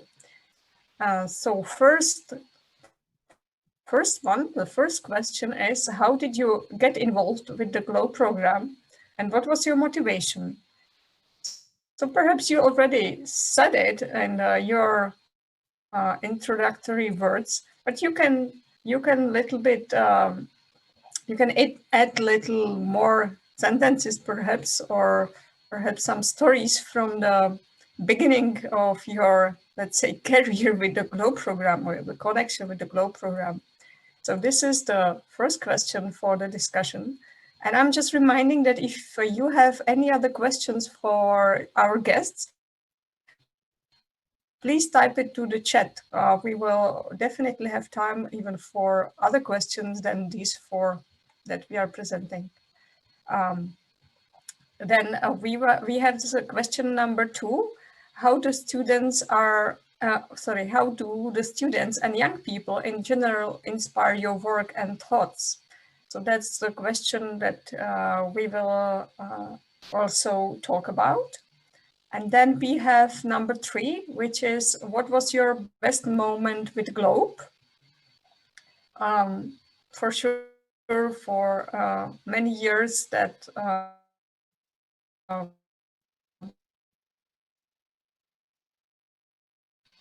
we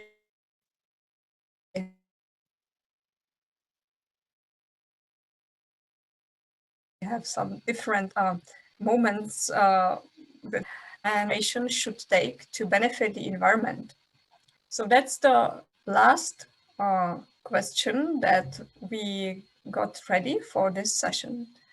And now let's start with the first question, which is, how did you get involved with the GLOBE program and what was your motivation?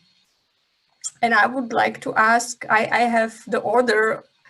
I would like to ask first Peter if you can tell us something more. I know that you already started on this topic. So I got started with the GLOBE program because of the mission I support, which is CloudSat. I've been a part of that mission since it launched, and I've been a part of GLOBE since, I want to say, 2008. My colleagues started taking me to different conferences with the GLOBE teachers and partners. And then I became trained and started doing some workshops with colleagues as well. So the fact that, you know, CloudSat is one of the missions that GLOBE students help us to work with when they make their cloud observations, that was kind of my into the program. And I've been working with it ever since. Thank you. Renata, do you want to add your words? Yes, it's actually quite funny story because your microphone is on mute. Thank you. Can you hear me now? Yes. Yes. Okay. So what is funny is actually my boss and mentor sent me to GLOBE workshop. Since Diana, our country coordinator, requested somebody from Faculty of Science to try to join. So it was in 2002. So I came to this workshop and didn't know what to expect, but then soon I just fell in love with the program. And what I liked is that you can do so many different things, and at the same time we have standards and we have standard measurements, and we can teach so much to students about how to take measurements, to get them to know the environment, to send data, to analyze data. So for me, it was a really nice opportunity to in a way go out from doing only science and university teaching. And I noticed I have a niche there to help them how to analyze data and to teach them what I know. And at the same time, they taught me so much what they know. So I think it's a really win-win situation for me. Thank you. Thank you. Kostas, do you want to tell your story? Yes, sure. Well, when Greece became member of GLOBE, I was assigned back in 1995-96. I was assigned as the country coordinator. And I was motivated to become such, the country coordinator, because GLOBE combined three things I was very much interested in: science, education, and the environment. So all of them were in GLOBE.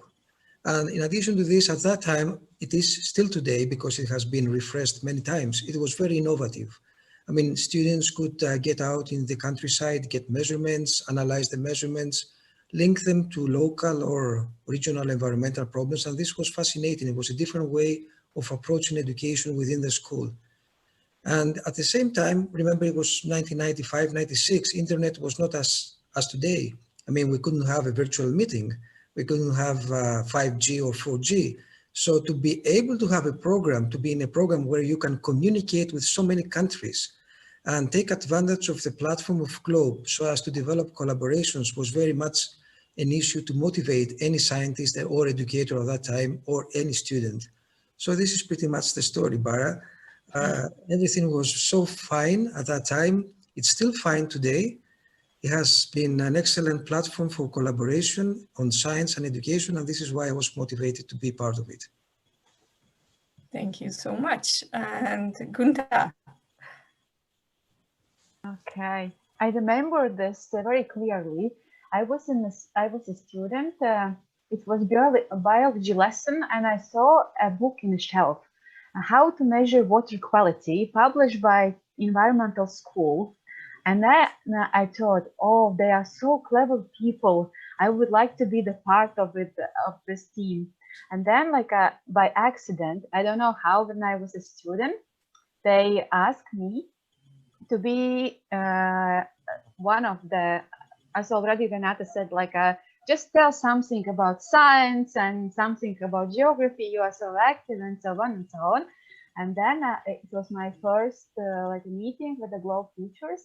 And then in this year, luckily, they have money, and they sent me to the trainee to Switzerland.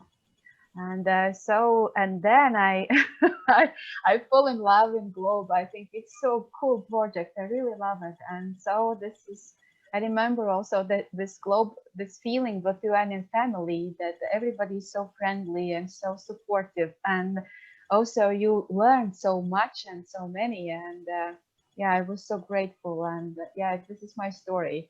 It started from the book, and now still with the books, and also with the friendly family. Mm-hmm. Yeah, Thank you. Kind of. So if I'm not mistaken, the book was published by the organization that coordinates Globe program in Latvia, right? Yeah. Sorry, I wasn't so precise. Yeah, exactly. Yeah. Okay, thank you. And we have Daria. Do you want to add something to your story, to that? How did you get involved, and what was your motivation? Yeah, well, as I already said, it started with my bachelor's thesis. And after my bachelor's, I wanted to work for half a year and then go work abroad for half a year. So I wanted to finance my trip abroad. And that's why I needed some work. And I was really trying hard to find something. And I went into many interviews, but I never got a job. And people told me, you're perfect, but you don't have enough professional experience. And I was kind of getting frustrated. And then just out of the blue, I asked someone from Globe if I could just be an intern there. And at the time, I was really, really, really glad for the opportunity. And it was kind of the only way I got. But now looking back, it was the best I could have gotten at all. I was so glad now thinking back that I never got any of the other jobs that I did the interviews for, because Globe was just perfect for me. Well, I've been now with Globe. I'm relatively new to Globe compared to you, like Kostas or Peter. I mean, I was born in 1996. 1996, it was correctly. So I don't have such a long history yet with Globe, but I just love working there, and it motivates me every day again. When I started, I was sampling a lot of data in rivers. And I remember the first time I saw these macroinvertebrates, and I was fascinated. I had never known that there's such much life in rivers. And so now I can really feel with the students when they make these discoveries. And that's what I want to foster, to have these exciting things happening in nature out there and make people realize how wonderful nature is. Thank you. So we heard about the motivation and about the start with the Globe program from our guests. And we can move to the question number 2. How do the students and young people in general inspire your work and your thoughts?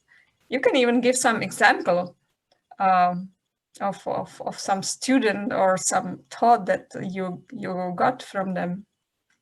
And can we start with Kostas this time?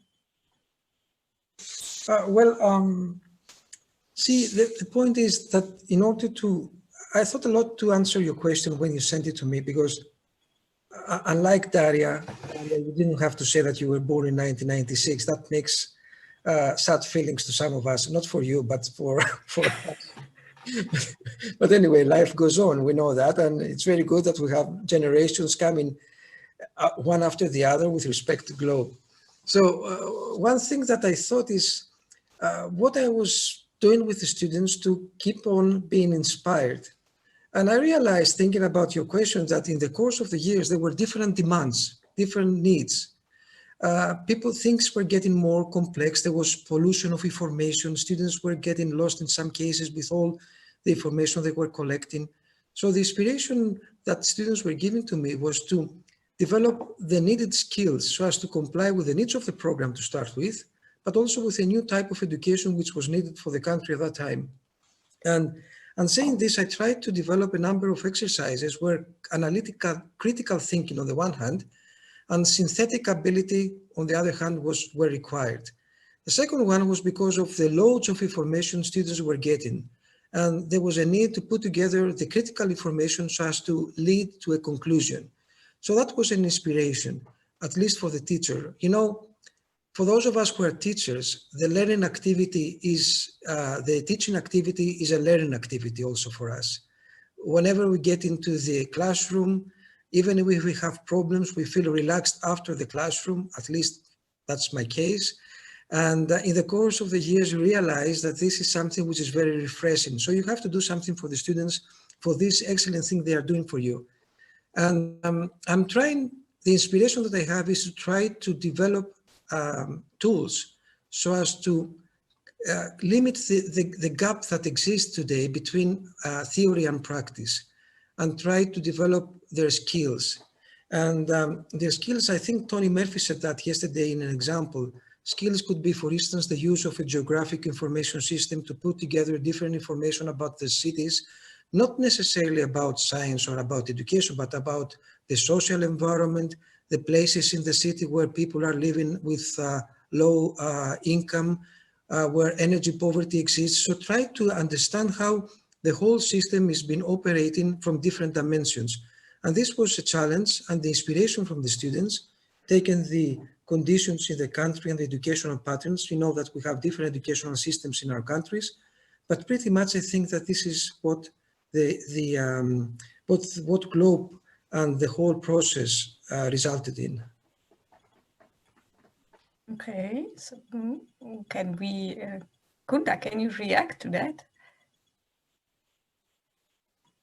I just agree with Kostas. I think it's like an inspiration in the first, yeah, what comes in my mind.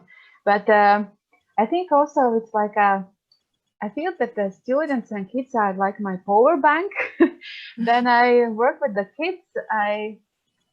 After that, I'm so exhausted. But this, it's really cool feeling. You did something great, and yeah, they inspire me and also like give me energy a lot.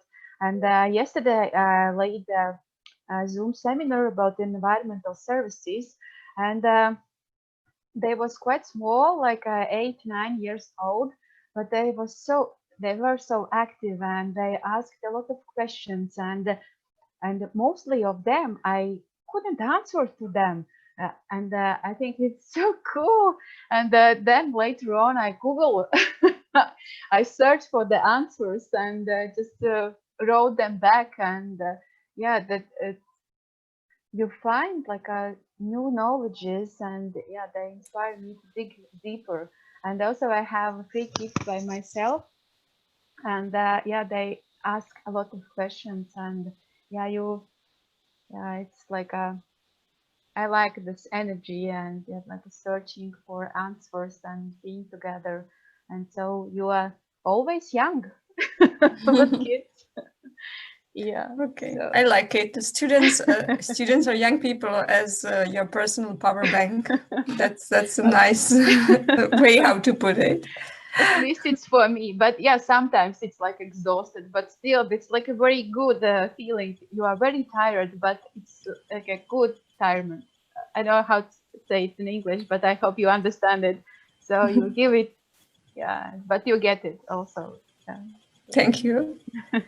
Daria, being one of the students still and a young member of the young generation for sure. Do you want to comment on that? Well, thank you for all the inspiring thoughts. I totally agree with you, but I also want to extend this power bank also to other generations. For me, it's inspiring to work with students, so with other young people, of course, but also it is to work together with more experienced scientists or also teachers. Sometimes they have a much higher age than me, and of course we have different backgrounds, but then just talking together will get you to interesting discussions and new points of view. And for me, what I wrote down is that students, they motivate me through asking questions that I wouldn't have thought of myself. And it's exactly the same also for other generations. Thank you. Thank you. Peter. May I add? Sorry. Yeah, Gunta, please. I just remember that what I really like, I like to be a supervisor, and it's so nice when you see how idea came to great idea or project or like a scientific paper. Yeah, it was like a supervising and to be a mentor. It's something. Yeah, I don't know the English name of it, but it's it's so nice. Yeah, to be like a supervisor. Yeah, you see how idea spreads and came to the product or camp or seminar. So. Thank you. Thank you for your comment. Peter.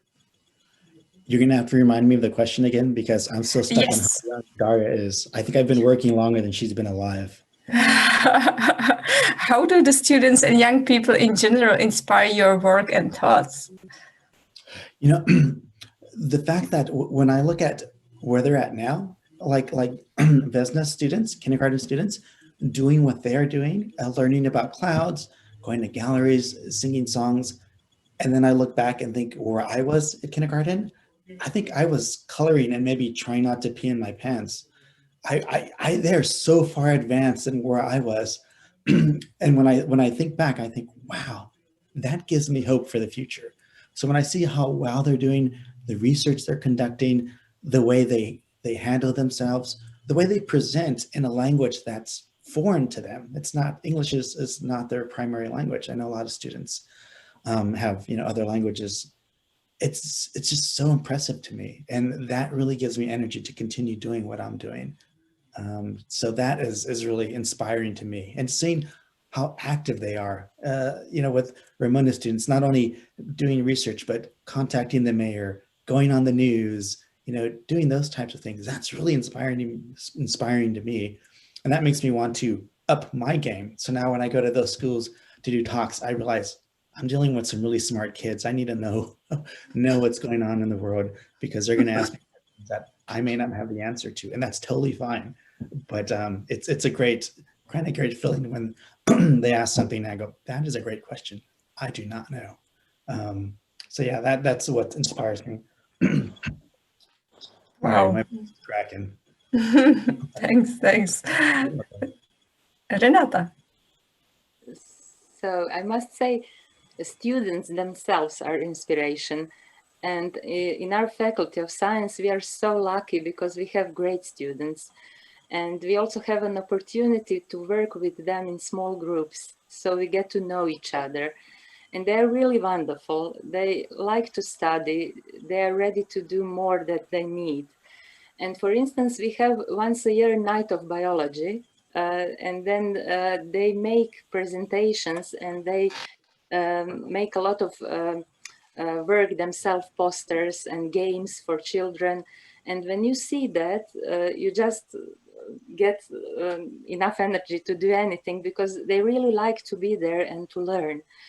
And what I like the most is after a lecture, when some of them stay and ask questions, and when you see a sparkle in their eyes, because they're interested to learn more. So although there is so many knowledge now on the internet, we still get a benefit from this interaction at university, because we can teach them something, as Kostas nicely said, skills that they will probably need in their future work as teachers, as in nature protection, in some governmental organizations and so on. And these days we are again started to lecture in live because we were online due to COVID. And now we could see how students like to come actually to university and to be there, to hear a lecture, to ask questions, to see something with their hands, to do a lot of microscopy work and so on. So I must say students are inspirations themselves. Wow, that was a nice collection of how the students and young people inspire you. Okay, so who wanted to talk? Peter? This is Peter. I will say one other thing that I really enjoy is explaining a scientific concept in a way where a student understands it, and explaining something, and then I see that light bulb go on and they'll say, oh, I get it. You mean it's like, and they make that connection. When they do that, then I kind of feel like, yes, I did it. Yeah, and then I feel really good about what I'm doing because now I know they got it and they were able to make that concept work in another way and explain it back to me. That's very empowering to me as well. Right, and you're also getting the feedback, right? Yes. Yeah. Just a small thing to add maybe here. What it reminded me of is also what inspires me is to hear students screaming. Now you might wonder, well, why? But it's when they touch an earth form for the first time and they're like, oh, what's going on with it? Or they see an insect for the first time that was living under a stone in a river. This, I think, to me, it's also really inspiring because in these moments I feel, well, wow, now something is happening. And even if maybe I could not teach them all that I wanted to or whatever, but at least they will have this memory and this experience, and this will, like, that they will remember this. I'm sure of that. Yeah. Also, this connection with the nature, with the reality, not like a virtual reality, but just really reality, like a soil or something like that. Yeah. Okay. That just now I feel like saying that, okay, now everyone who are watching us today, please find a spider in your room and touch it now so that you have the connection to reality, or a mosquito or any other living being that you had there, or plant. Okay, let's move to the next question, and I would like to ask you to give a short answer if you can, because I know that the story with what was your best moment with Globe, which is our next question, these stories can be very long. So try to just make it short, concise. So what was your best moment with Globe? And Gunta, do you want to start?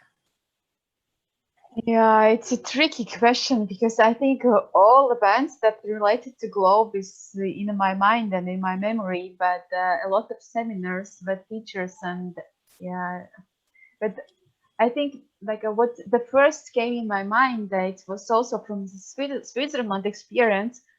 I remember that it was like a really long day in a lab. We explore the soils, and it's a hard topic, at least if you are a student. And yeah, I felt very tired. But then we went to the outdoor swimming pool, and it was quite cold outside. I think -2, and it was. Yeah, it was in outside, and I was sitting in this outdoor swimming pool, and to see the mountains, to be in a family. And then I remember this feeling. I'm so happy to be here, connected with the people as well with the nature. Yeah, this is one of the, I think, best moments what the first came in my mind. But also all people. I think it's great. Okay. You always find friends. Thank you. Daria, you already mentioned the earthworms, but perhaps you have some other one. Even for me, it's hard to select the best moment. So yeah, as you said, I already told you about some moments of inspiration for me. Maybe another one also, feedback from teachers is really important to me. I've been spending quite a lot of time on optimizing our website of Globe Switzerland and on providing protocols and information and all the background stuff that they need to actually to implement the offer in practice. And then when a teacher would say me, hey, by the way, I used it, it was great, students were happy, then this is like a moment where I feel, wow, now I can work another 10 days in the office. I have the motivation and the energy to do it all. Wow, thank you. Thank you for this. Peter? You're right about stories and being too long. There are so many. I mean, from finding students' t-shirts in Argentina and wondering, I'm going to ruin your t-shirt. Why do you want me to do this? Or taking selfies with students and thinking, you have no idea how low I am on the totem pole, but here you are wanting to take photos with me. Hearing back from students that say, you may not remember me, but you went to my class, and providing feedback for them is always awesome. But I think my favorite moment was my first Globe GLE, which was in South Africa. And on the first day, I realized the students were kind of separated. You know, like, the students from Kenya were there, Netherlands there, Croatian, everyone was kind of separated. And I remember seeing two kids, and one of them had a Nintendo t-shirt, and I made the reference like, hey, I like video games. And then the other student said, I do too. And then we started sitting there talking. So I had a kid from Tanzania and a kid from Netherlands. And before you know it, they're talking about video games and hanging out. And then they're sitting on the bus, and then they're hanging out at doing activities. So by day 3, I saw this immersion of all these students from all these different countries. And I thought, I started that with those 2 kids. And then I felt really good and realized, I think I can do this. This is for me. So that's been my favorite moment. Wow, nice moment. Yeah. And Renata. So I must say, each year, every annual meeting we have in Croatia with pupils and teachers is great. But one special moment happened actually with one former Globe student, Sanja. So I met her for the first time in 2002 in my first annual meeting, and she was fascinating. And then forgot about her, of course. And like 10 years later, I had a graduate student, and it was her, but she changed, of course. And one day I was talking about Globe, and she said, I was a Globe student. And I said, really? And we started to talk, and it turned out I have a poster from that annual meeting on my doors. And so we just hugged and said, wow, this is great. And that girl, she finished with excellent grades, and later did her PhD in Max Planck Institute. And so this is one special moment in Globe, in a way, for me. Mm-hmm. That's a nice example. Yeah. Kostas. Well, all of them are great stories. I would say my couple of best moments, although every single moment was good. Several years ago, by coincidence at an airport, I met a small group of former Globe students, and we had a discussion. They recognized me, I didn't recognize them, but doesn't matter. So we had a discussion, and I realized that they were all very much socially sensitive and responsible. They were taking part in volunteering work, they were recycling, they were following the works of non-governmental organizations, and they all have studied science, some of them biology and some others chemistry. So I felt very nice because I realized that there was an effort that practically developed a lot of potential, a lot of good products. A new generation was practically motivated to follow science, education, social responsibility, and so on and so forth. The second best moment was 2 years ago in Ireland when we had the meeting of Globe. And if you remember, those of you who were together there, we had at the end, or one day before the end, a demonstration in the city. I haven't been in a demonstration since I was a university student. At that time, we were demonstrating practically about everything. So it felt so differently when I took part in that demonstration. And there we are, the more older ones with young students. That is 2 different generations. Our generation, which tries to educate them to be sensitive about the environment, but at the same time, the generation that has created the environmental problems. And the new generation, which has the responsibility to resolve the environmental problems. So it felt to me a little bit surrealistic, but it was a great event. It was a great demonstration to demonstrate our sensitivity and our willingness to support environmental protection, And that was a great moment. Oh, thank you for this. I'm just watching the time, how much time we have, and I suggest that we would leave the fourth topic perhaps for the, let's say, final words from each of you, and let's just go to let's just give opportunity also to other people who are with us today to ask a question to any of our guests. And I would ask Carl, do we have some question in the chat already?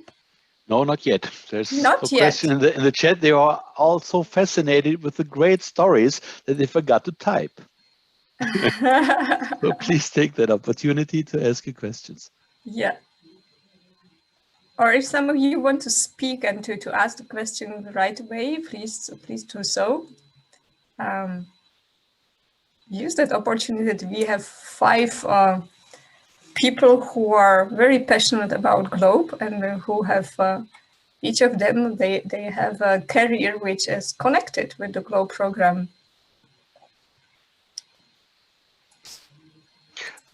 Maybe then I step up and ask a question Yes, to ask. everybody.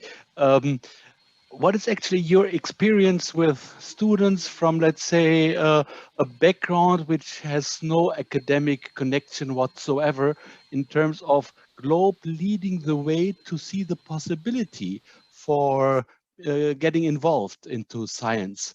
Do you have any examples for that? From my own experience, I have the feeling that this hand-on work and this experience makes, let's say, has a very strong impact in just imagining that one could be a scientist yourself. Do you have any experience on that? I can answer that question. I often refer to this when I talk to students and say, it's not just about science and engineering, but it's in order to tell the story about what we do, we need graphic designers, we need animators, we need artists as well to help tell the story about what the scientists do. Because a lot of times scientists are great, but often they're way up here and sometimes the student is down here. So we often need things to help bridge that gap. And sometimes an animation, a song, a video, an app. Those are things that we need to help engage those students. And we need people to develop those. So often you don't have to be a scientist to be part of science. You can be in one of these other, one of these other workforces, but still help tell the story about what we do. So I try to stress that, saying at NASA, we actually have artists on hand to help bridge that gap between art and science. If I can add to what Peter has said and to answer to what Carl has said.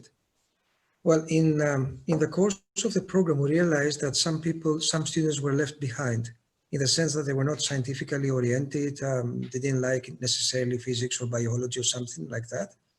So in some of the years of the implementation of the program in the country, we tried to expand the theme. For instance, 2 years ago, we applied a special theme which was about how cultural heritage, which is quite rich in my country, was linked to environmental issues in the different parts of the country. So that gave us the opportunity to include in the discussion a group of students which were not science-oriented, as Carl has said, but they were students and they had the right to be part of Globe as well in a subject that was of their interest. It was a successful program. We did continue it for the next year because we usually modify our program, but that was an example of something that we did to expand the area of application of the program. I may add something as well. In my experience, what I often think is a bit of a problem sometimes is that students are also just regular grown-ups. They have a big respect of science and they feel like, oh wow, they are all so intelligent. They know so much more than I do. I could never collaborate with them because they're like on another planet than I am. And for me, it's really important to break down these, in my eyes, wrong expectations, because we are also all just humans, even if we are maybe scientists or not, it doesn't matter. And But for me, what's also interesting is that teachers with whom I've worked together, they always tell me, oh, Daria, please introduce yourself, please talk to the students, because then they will see what's a possibility for them to do later on in their jobs.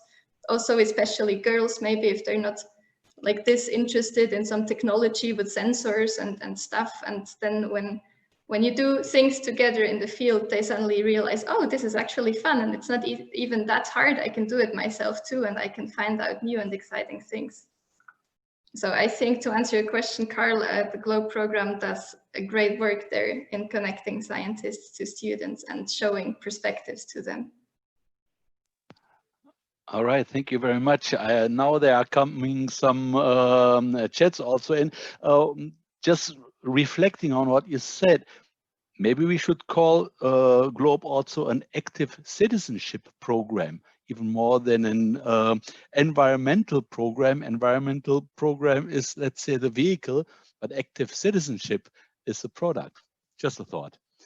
So here's a question. Let me just read it. I just heard to say that I love the Science Café. That's from Laura. Oh, no, I think that was not a question. Have you ever persuaded somebody to care about our Earth? I mean, someone who said that it won't help, before it. Elspeda from Czech Republic asks that. Have you ever persuaded someone to care about our Earth? That is clearly a question. I don't know exactly how this was meant. I think it's like someone who who didn't believe that actually we should care about our Earth. It's like, okay, did you so make that it any does change? makes an impact. Yeah. Right. Okay, let's phrase it this way. Have you ever had that experience that participation in GLOBE made the people to believe they have an impact by doing local things in their places? Anyone? This is Peter, I can go. Often I do outreach events, and I talk to a lot of people that don't believe in climate change and don't believe certain things.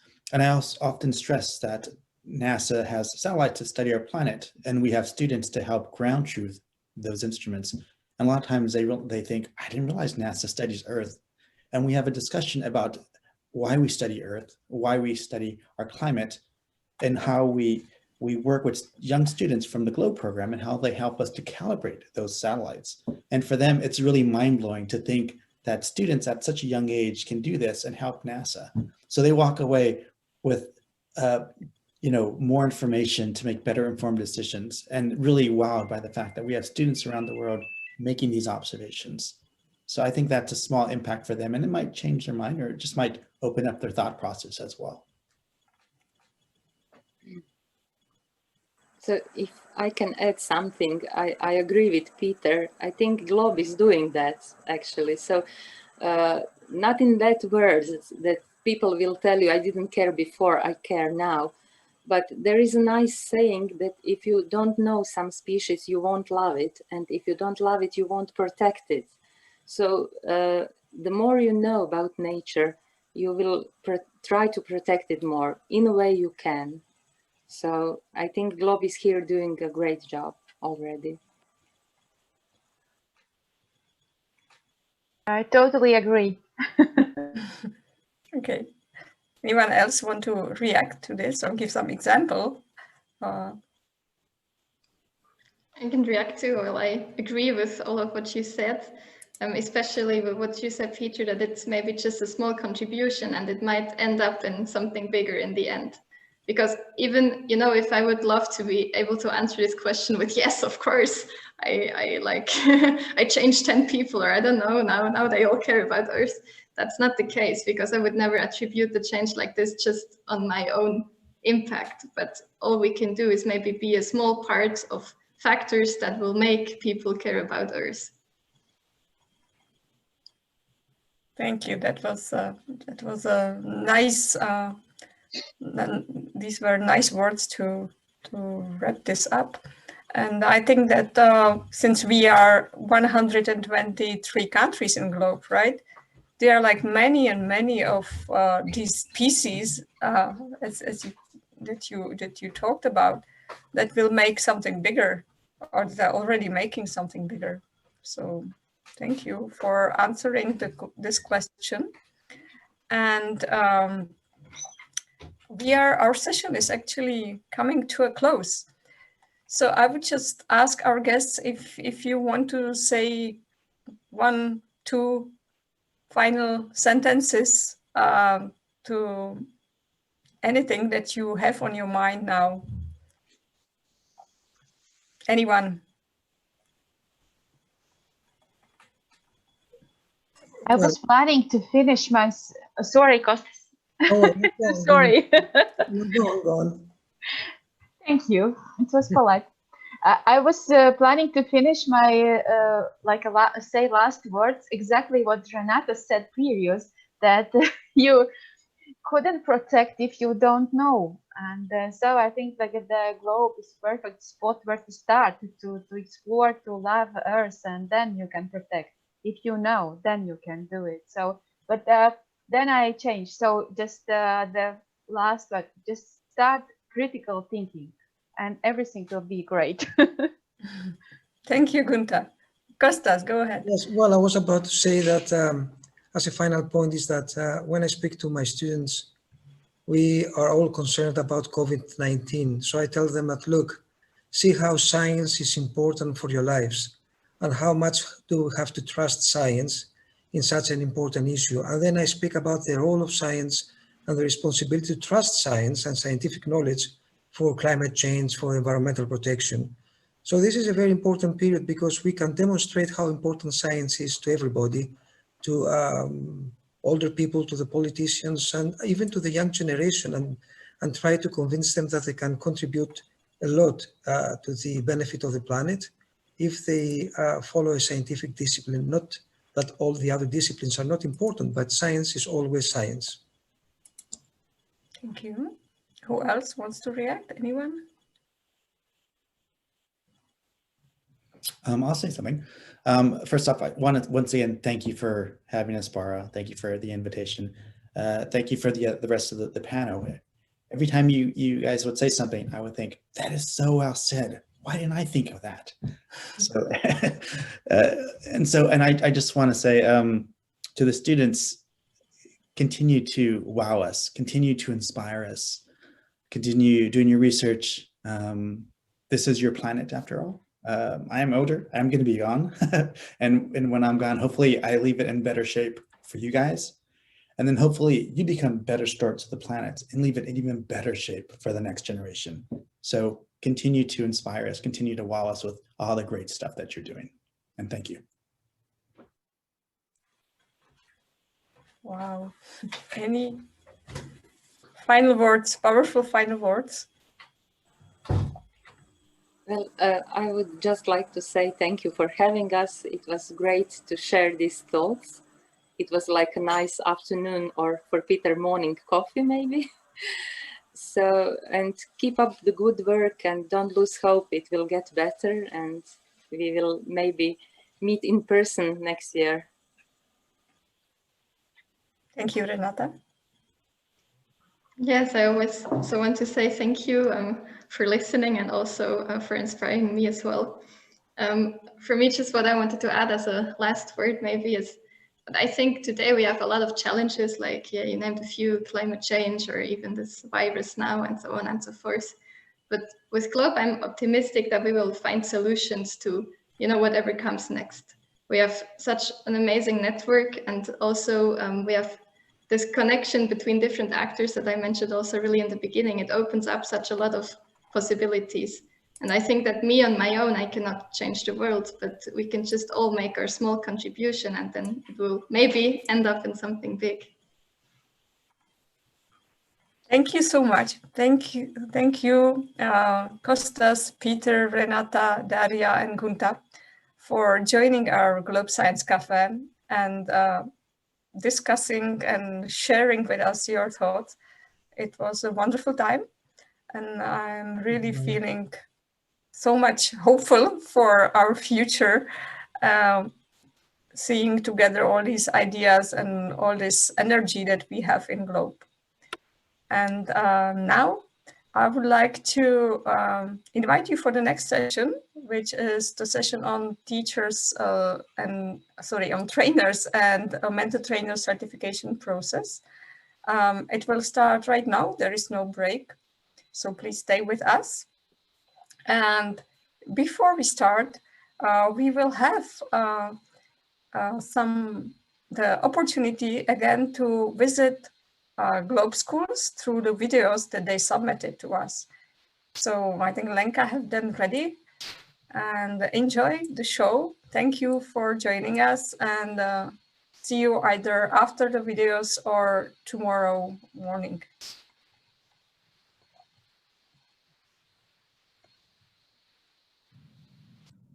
Kinashivka Secondary School, village of Kinashivka, Borznat district, Chernihiv region. Congratulations in the program. Don't read about science and do science. The ecologist research group is with you. Direction, phenology. Names of the observers: Alla Loboda, Alina Loboda, Victoria Sira, Yana Marchenko, and Yaroslav Samychko. Heads of the research group: Tetiana Hanich and Valentina Shevchenko. The name of the site is Phenology. Our plant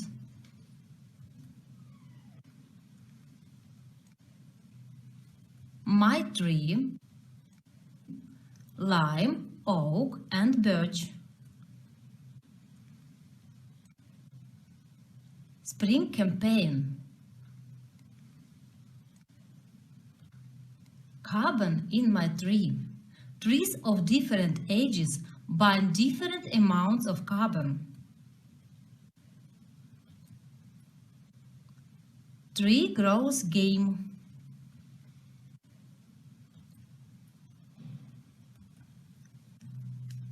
Carbon around me. Carbon map of Kinashivka village, Borznat district, Chernihiv region, Ukraine.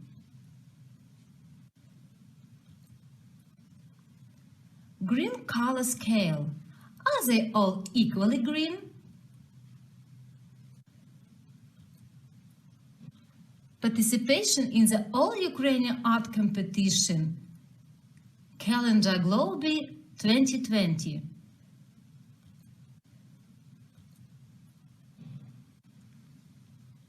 Our achievements.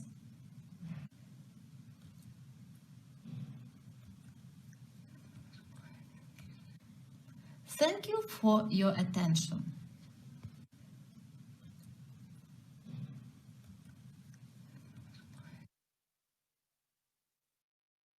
The GLOBE program develops our understanding of the global environment from a scientific, discovery, and connect with different parts of the world. This is our piece of land. Once a week we take samples of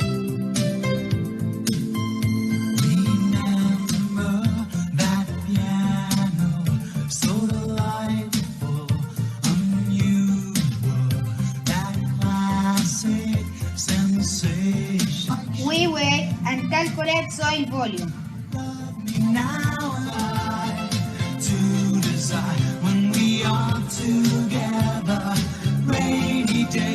We enter all the data into the global file.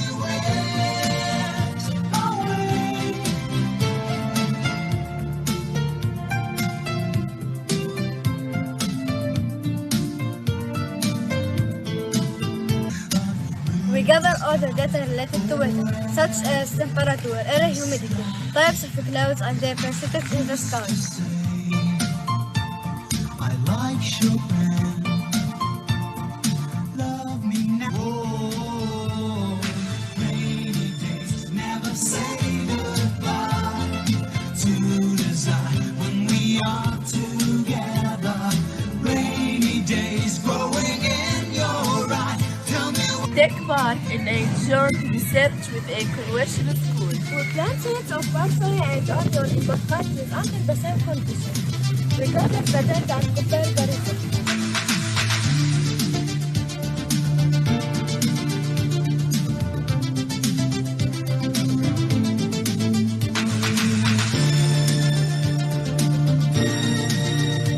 Globe program is an exciting program because we learn new information about our interesting environment.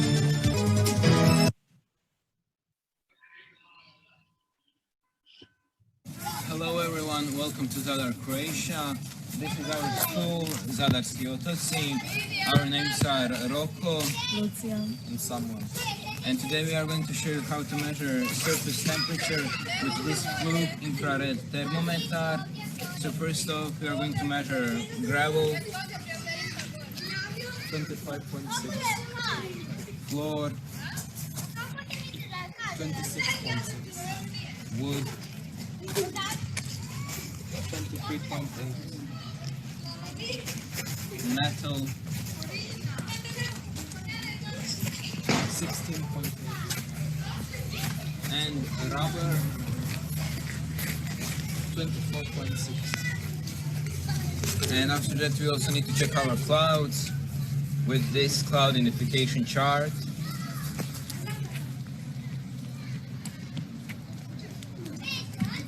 And thank you for watching, and see you next time.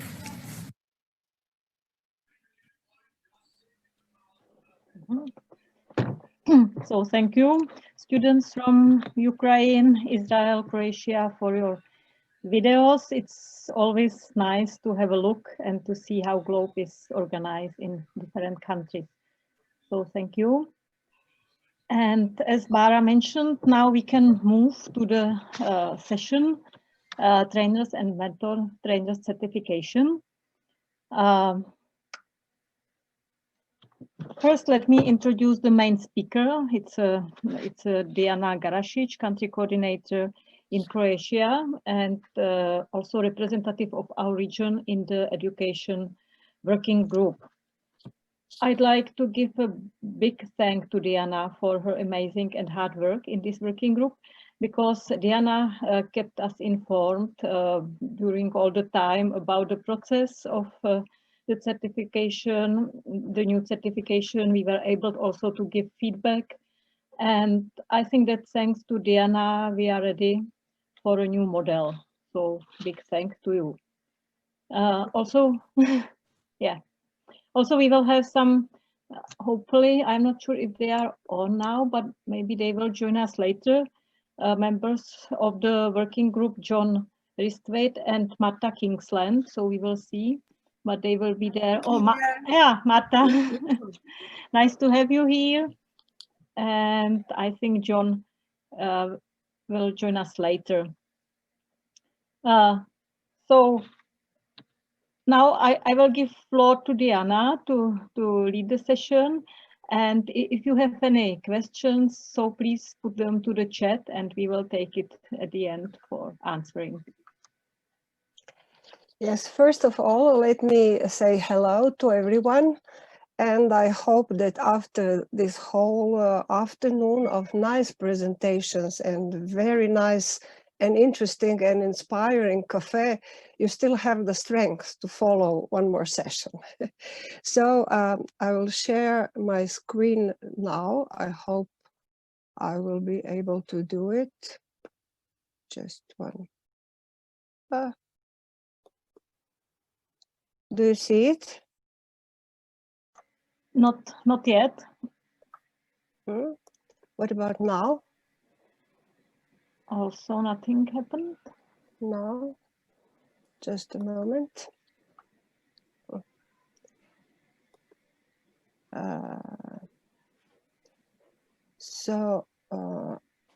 Shall I? If you want, Lenka can share it, but you can So try maybe, is it now okay? No, we can't see it. No? Yeah, it started. It is, okay. It's on. Yes. Okay. I have to say that Education Working Group has been doing on this topic of trainers and mentor trainer certification process for, I think, almost 3 years. And we had a lot of discussion about it. It was difficult. Why? Because there is a great variety among regions. Different problems, different situations, different perception of the problems. Let's mention just one thing. This is the language. Not all regions have this problem of very big number of languages like we have in Europe. But finally, one smaller group within education grouping, working group, sit down and put all these things in the documents and informed about these documents Globe office, and it was also presented at annual conference. So we think that we are about at the end of this procedure. And I will try to present in this short time. Yeah, Diana, can you put it on the whole screen? Oh, yes. Double click or yeah. Thank you. Presentation more. Thank you. Yeah. So I will try to be brief, as I have so a short time for something that could be presented in 1 hour or more. Well, let's start with the goals. So there are 2 main goals for this process. First of all, that is the high quality teacher training all over the world. That is what Globe wants to have. And then clear procedures for trainers and mentor trainers first certification. So what it needs for one to become trainer and mentor trainer. And the second goal is to have updated list of trainers, which is not now the case, because on the trainers list there are people who are not in Globe for many years already. So it is the goal to update that trainers list.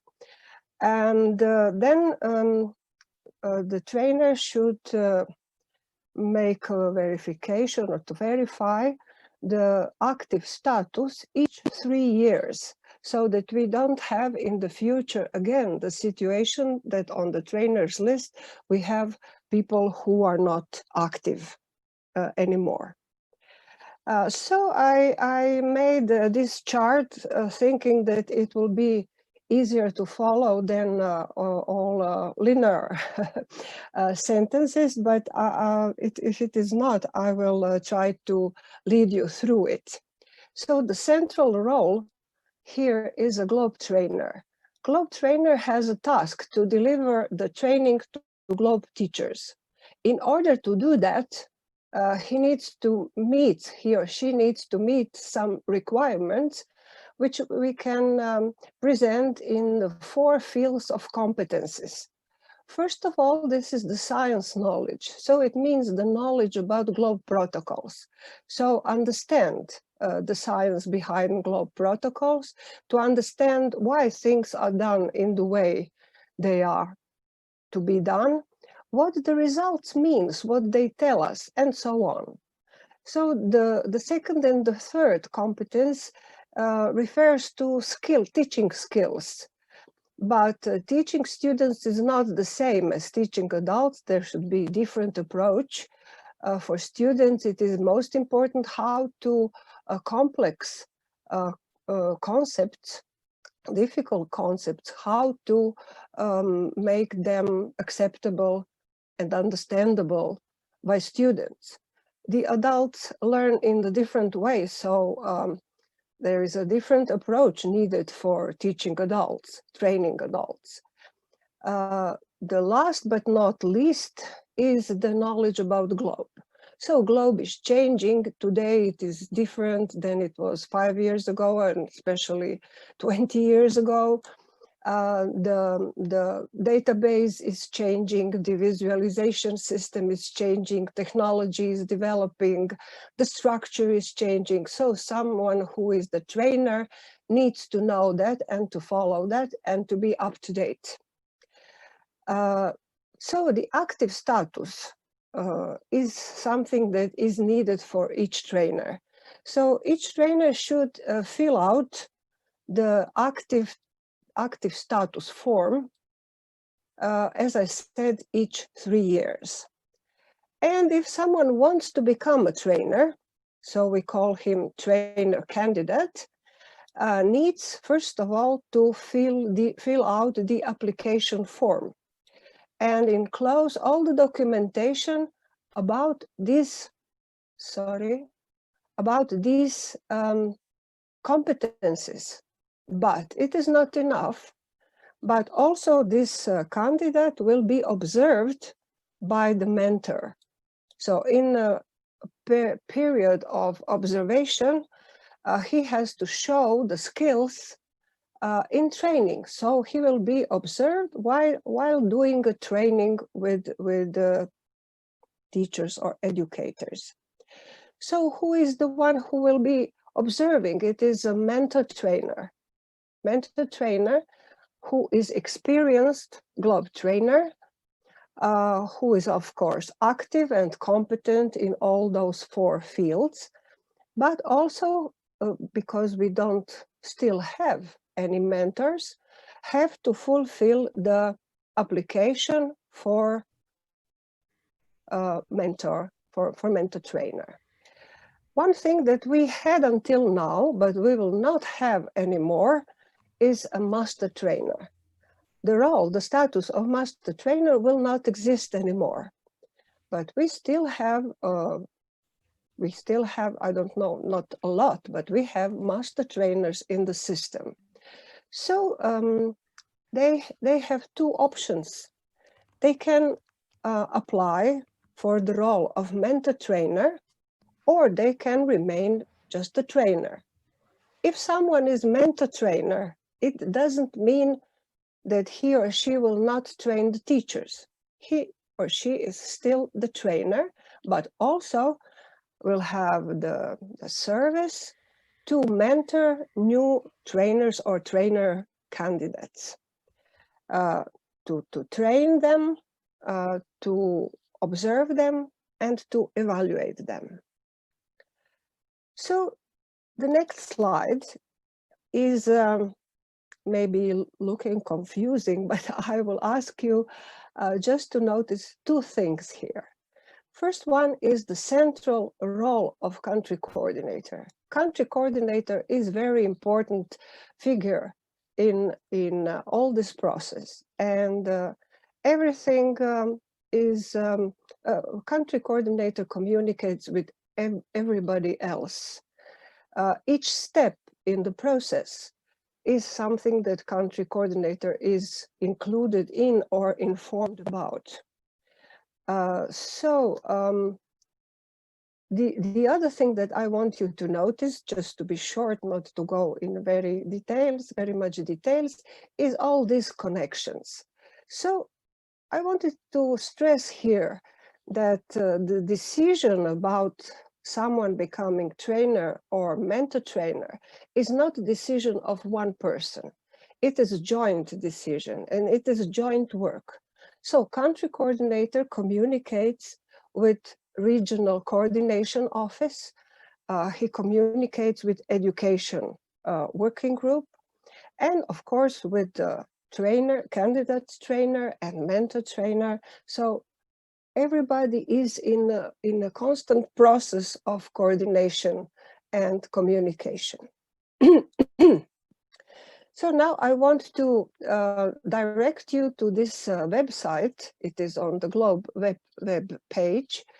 You go to community, and then to people, and then to trainers, and then you can see description of all these roles that we have. In fact, three kind of trainers, and then you will see all this application that I mentioned, application for each role, and form for active status, and form for mentor trainer who will finish his observation and evaluation and who will submit also this form. The other thing that is also very, very important is this flow chart, which is on the side, which presents very clearly each step in order. So what is to do first, what is next, who is doing what. So it is very instructional, and you can find, I think, all the information there too. But I copied just a few points which I think are the most important for the beginning now. So there is a trainer candidate who wants to become a trainer, who have to fill out the application form and enclose all the documentation. And he or she submits that to country coordinator for review, evaluate and recommend to the education working group. So education working group also reviews that and see, is everything okay? Are all recommendations, all requirements met? So if yes, then education working group seeks or looking for to identify and assign a mentor trainer to the candidate trainer. If something is missing from documentation, then the recommendation of a working group is to candidate to add something or to do something more to fulfill the requirements. When the trainer is assigned to the candidate, then there is a communication between them two. So they have to agree how this observation period will be done. Will it be in person or will it be virtual? Probably virtual, very often. Will it be by video or some other way using ICT? And finally, when the mentor gets the picture about what are the competence of the trainer candidate, he fills out the evaluation form and he or she submits them to country coordinator. Country coordinator then informs or proceeds that to education working group for another. So more people are involved, more people are evaluating all the documentation, and then education working group finally approve and says to country coordinator and regional coordination office to change the status of applicant to trainer if everything is okay. If not, then they go back to country coordinator, which should inform the candidate that he or she should do something more to fill the gaps if there are any. And then to say about this other goal, that is updated trainers list, and Globe wants to have it with the beginning of the 2021. So very soon, I think that country coordinators should expect the instructions about how to communicate actual trainers who should fill out the active status form in order to stay at the trainers list. This verification of active status should be done each 3 years, but now it's important to mention that the year 2020 is not to be counted in, but 3 previous years, because this year due to corona infection is not regular. And what it means, active status form. What is the request to prove the active status? I copied here just one part, but which is the main part of the form, which shows what are the activities that are required. But this sentence here is, I think, very, very important. So I want to draw your attention to this. So the evidence that may include, but is not limited to. So it means this is suggestion, but it can also be something else. For example, it can be some local activities, some activities in the country. Many of us have globe games, national globe games, or some projects or international cooperation.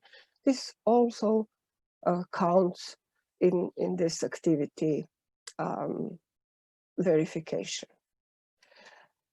And then when a trainer submits this activity status form to country coordinator or regional coordination office, then they are going to review and see if everything is okay, if all the requirements are fulfilled, and if they agree about it, that the person meets the requirements, the trainer stays at the trainer status. If not, they warn him or her what to do next to meet these requirements. So I think that is what I have prepared. I was very much in a hurry to be in time, but now is my great pleasure that we have here two more members of the working group, John and Marta, and welcome. It is a great pleasure that you are here. And I think that our audience might have some questions. Maybe even because of that, I was going through that very quickly. But well, here we are. If we don't answer all your questions now, I think that in the future you might ask country coordinator, regional office, or education working group directly. So time for your questions. Thank you, Diana, and welcome, Marta and John. It's nice to have you there. And we have, or first, Marta or John, do you want to add something to the presentation that Diana gave? Or can we start with the questions? Marta, do you have anything you'd like to say? At first, to say hi, everyone. I am now in Argentina. It's another continent. And well, and the explanation of Diana is it was great, very complete. And no, and here is one question that said, what happens if a trainer is also a country coordinator? I think it is not problem. They have to fill up the forms if they want to be continuing as a trainer, or maybe he or she wanted to present and complete the form to be mentor trainer. I would say, Marta, that the regional coordinating office can sometimes help with that as well, and the education working group. So we have ways, if you're a trainer and you're a country coordinator, if you're serving both roles, that we can work with you to make that happen.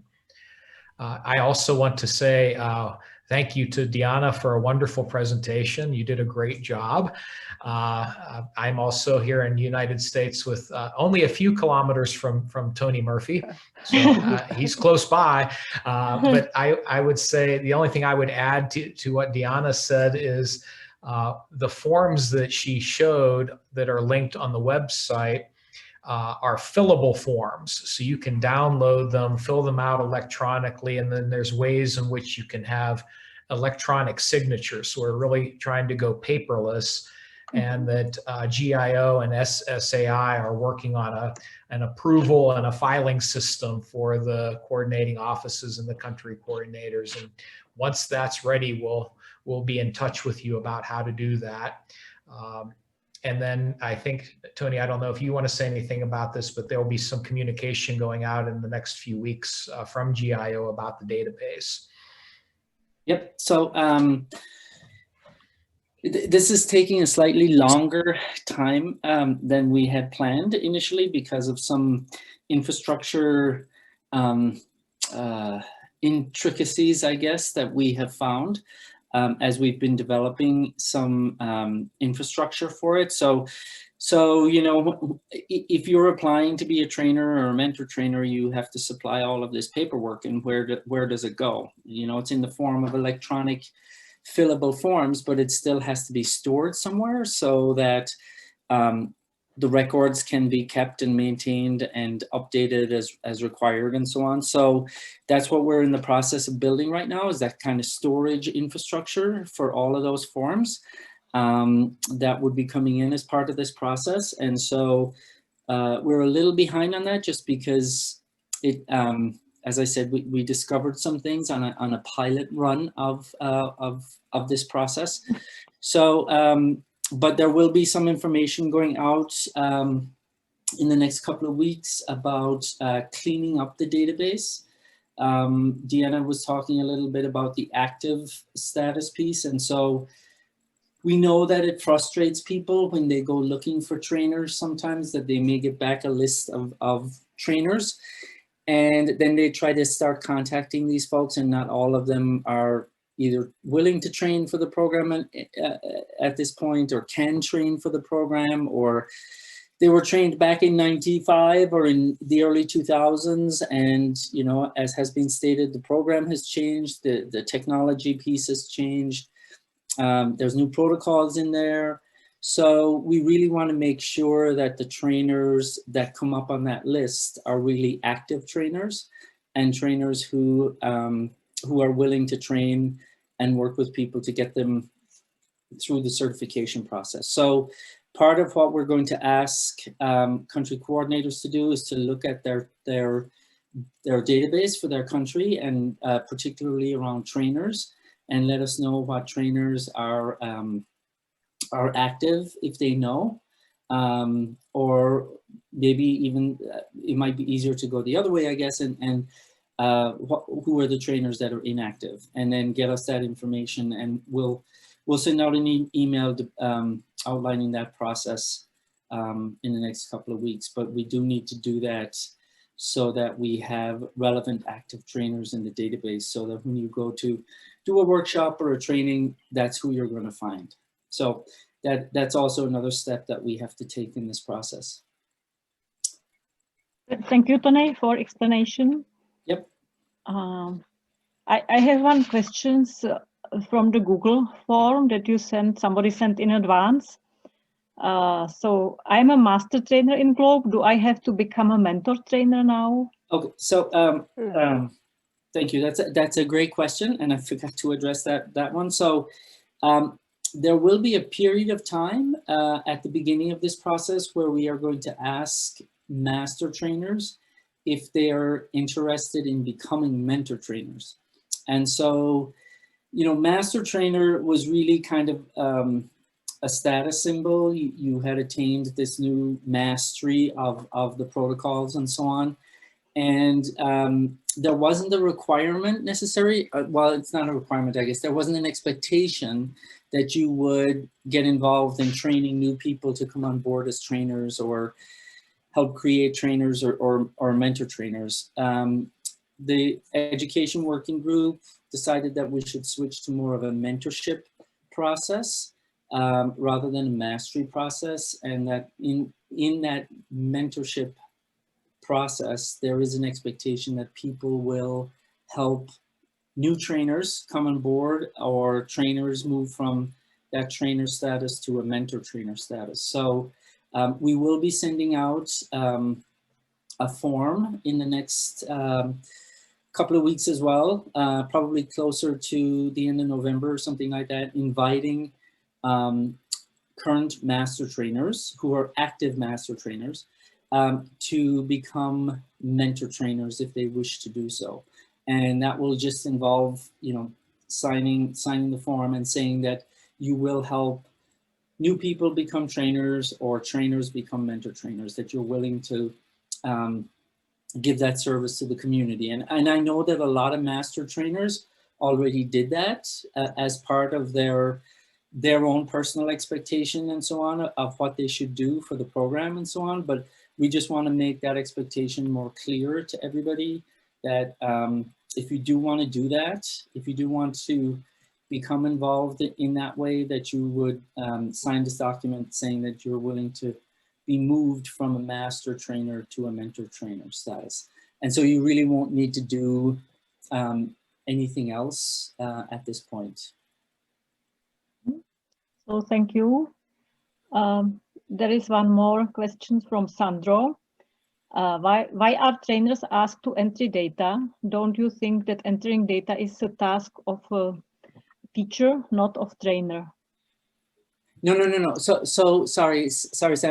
Maybe I didn't explain that properly. So what we need you to do as a country coordinator is to look at your people database, not the data database, not the measurements database, but really the people database, because we need to know and we need to be able to have a more accurate representation of the number of trainers plus the number of active trainers that are in your country.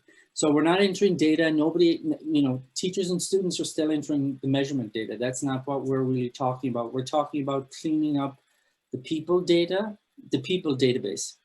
And so going through a list, and I know when I looked at the Czech Republic, for example, your database of trainers, that there's a list of trainers that comes up, and across from some of the names, it says that these people are not available anymore for training, right? Which was kind of an attempt, I think, to really help people to see that when they would go in and do a search for trainers, that even though they got the whole list of trainers, there were inactive trainers in that list as well.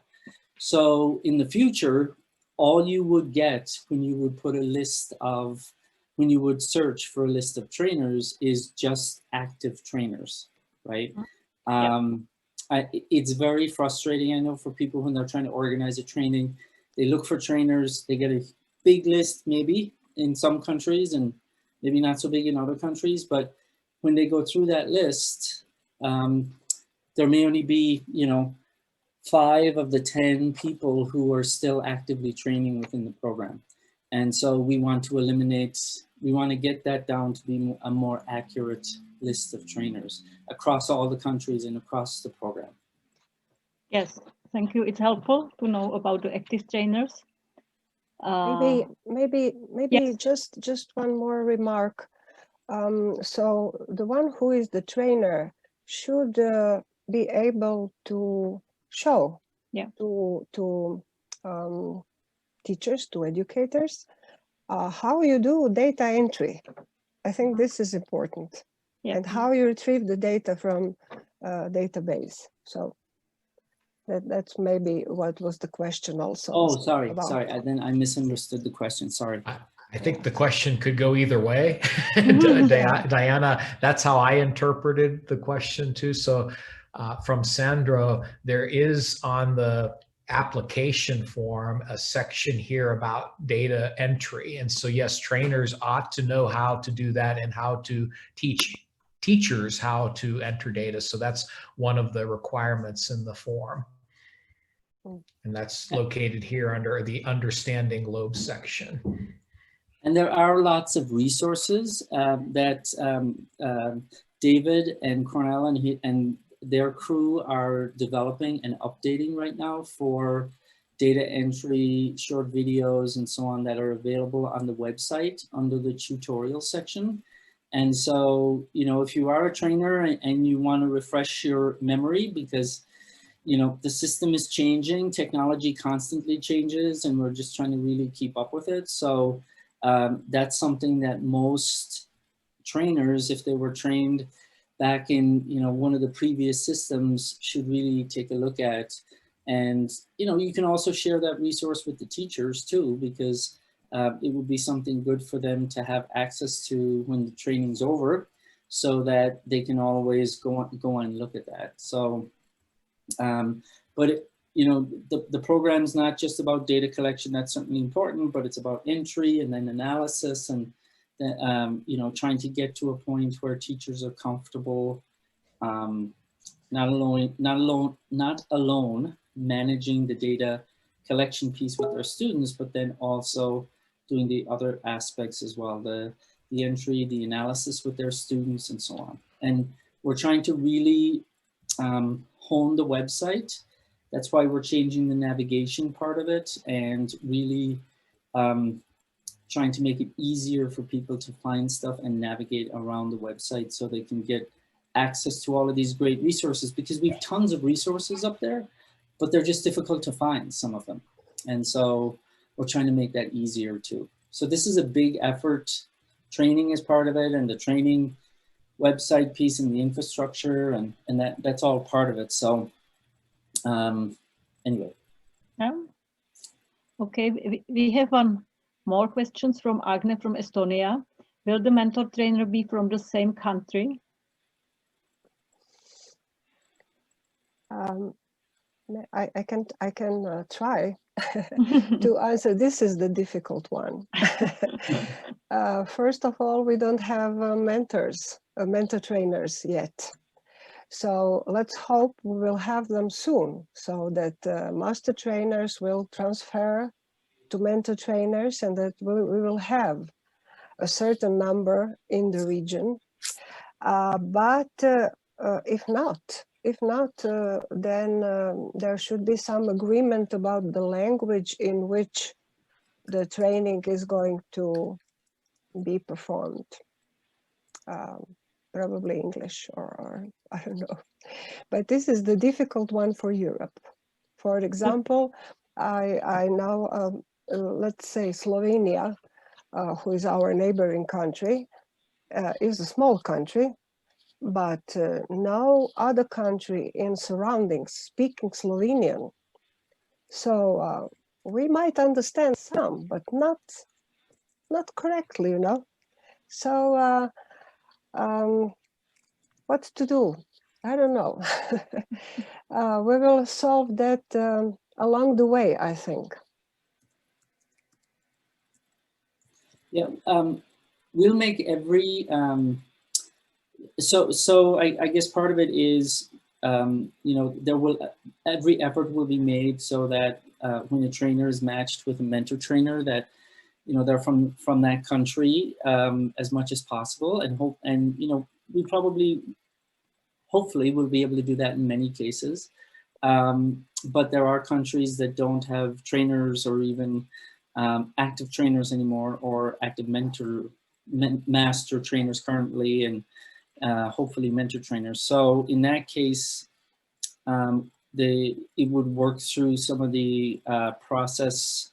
We really have to look at who's available, and language would come into it, as Diana said. So, but there would be every effort made to make sure that the mentor and the mentee can understand each other.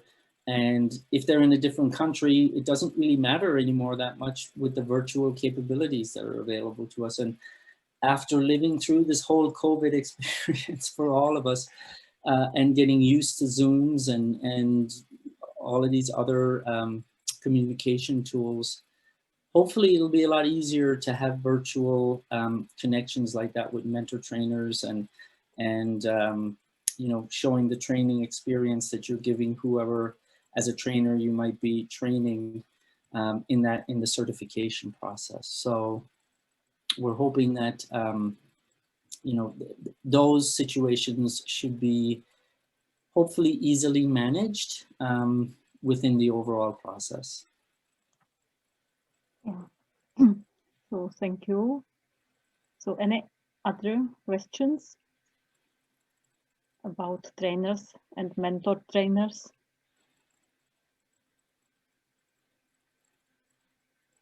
No. So it seems that it's clear at this moment. That is good. Can the CC be a mentor trainer? There is one more question in the chat. Yeah. Yeah. So. Yeah. Can the country coordinator be a mentor trainer until the country hasn't got one? That's a suggestion for a solution. Well, you can only really be a trainer if you've been trained. So if the CC has been trained as a master trainer or a very high level trainer, then that's possible. But the CC still has to have, not every CC is a trainer. Yeah. And many CCs when they came on, you know, did receive training and so on, but some of them don't feel comfortable being termed a trainer, so they're not trainers.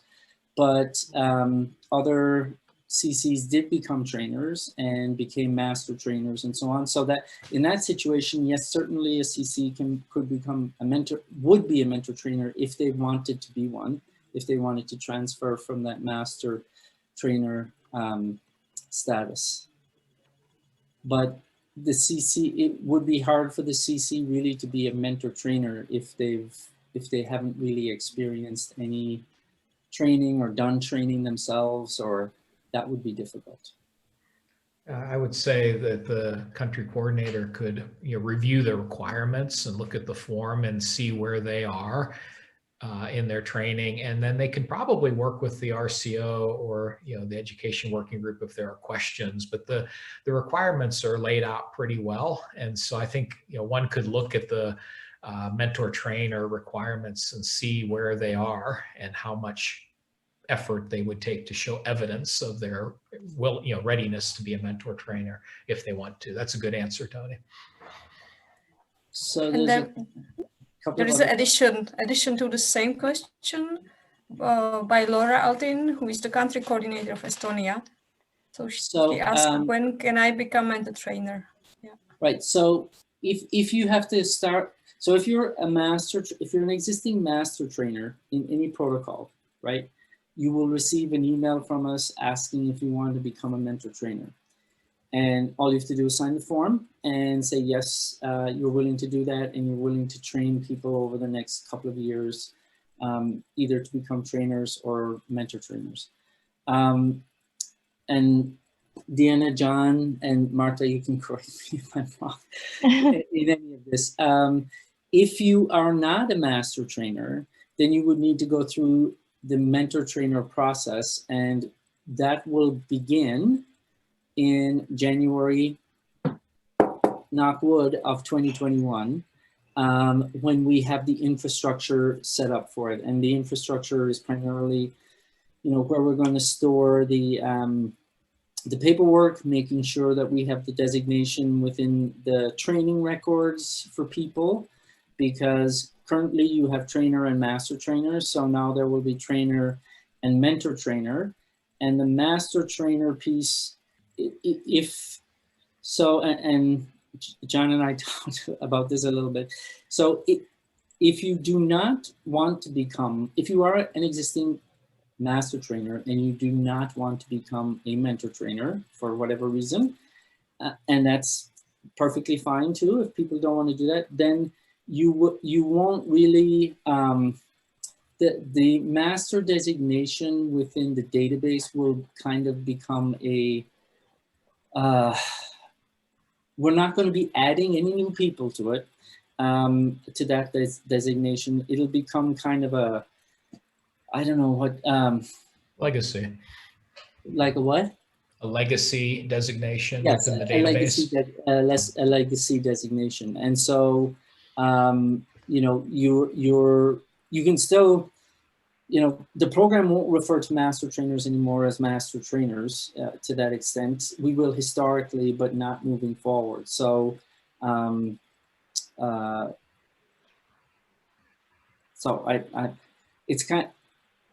it's difficult to kind of say what's going to happen to that designation yet, and how visible it's going to be, because we're still trying to discuss, we're still discussing that with David and Cornell to kind of find out what happens there. But the main thing to in relation to this question is, if you do want to become a mentor trainer, that whole process will start in January 2021.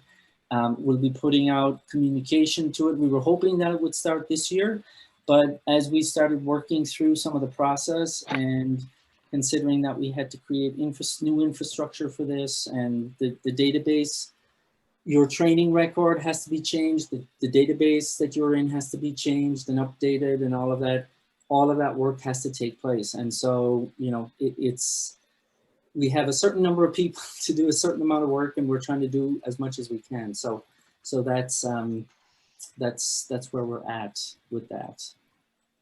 So it should be January 21, Laura, would be the answer to that.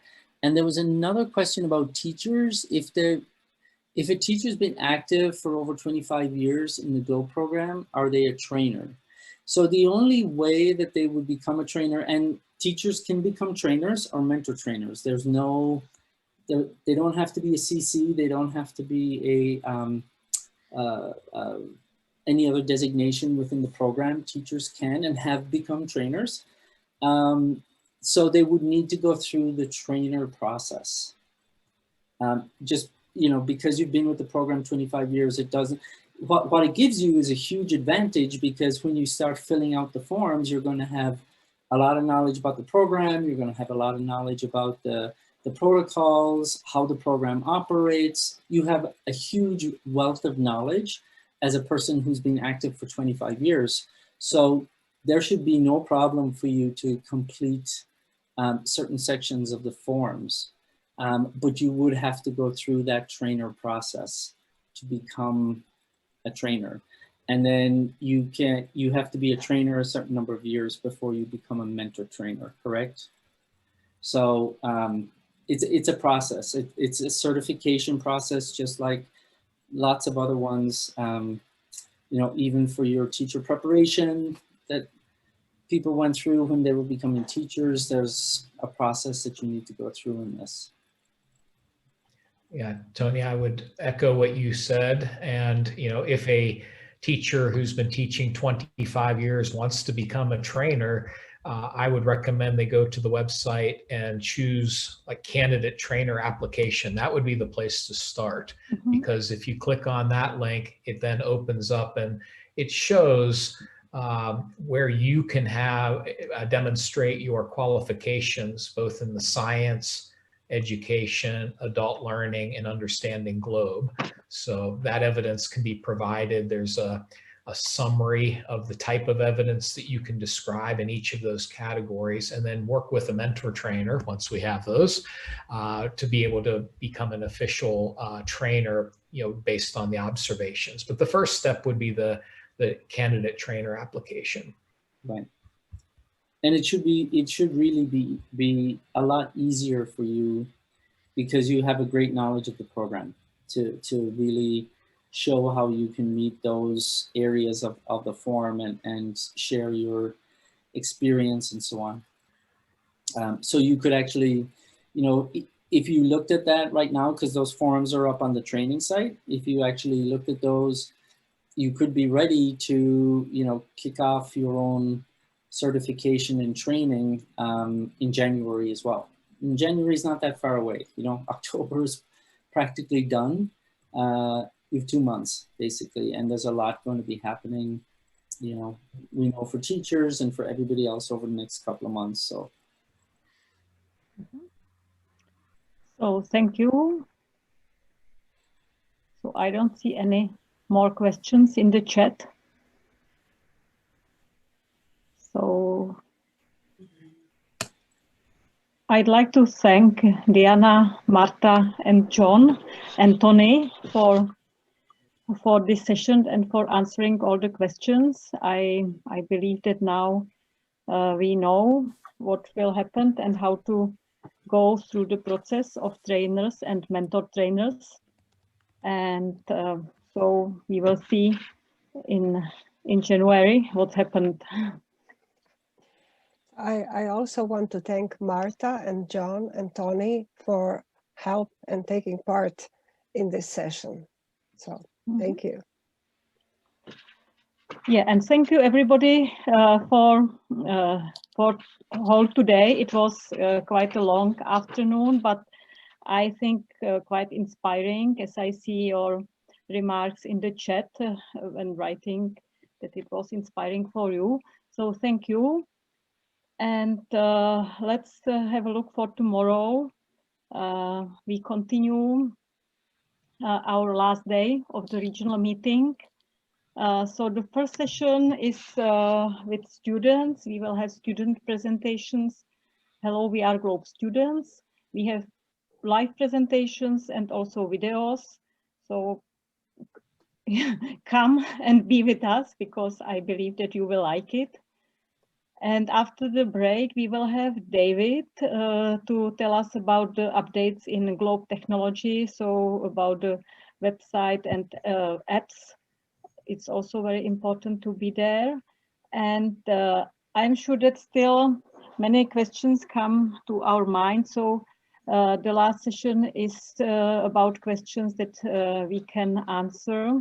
We will have Tony, Lane, and we will be there, Bara, Lenka, and me.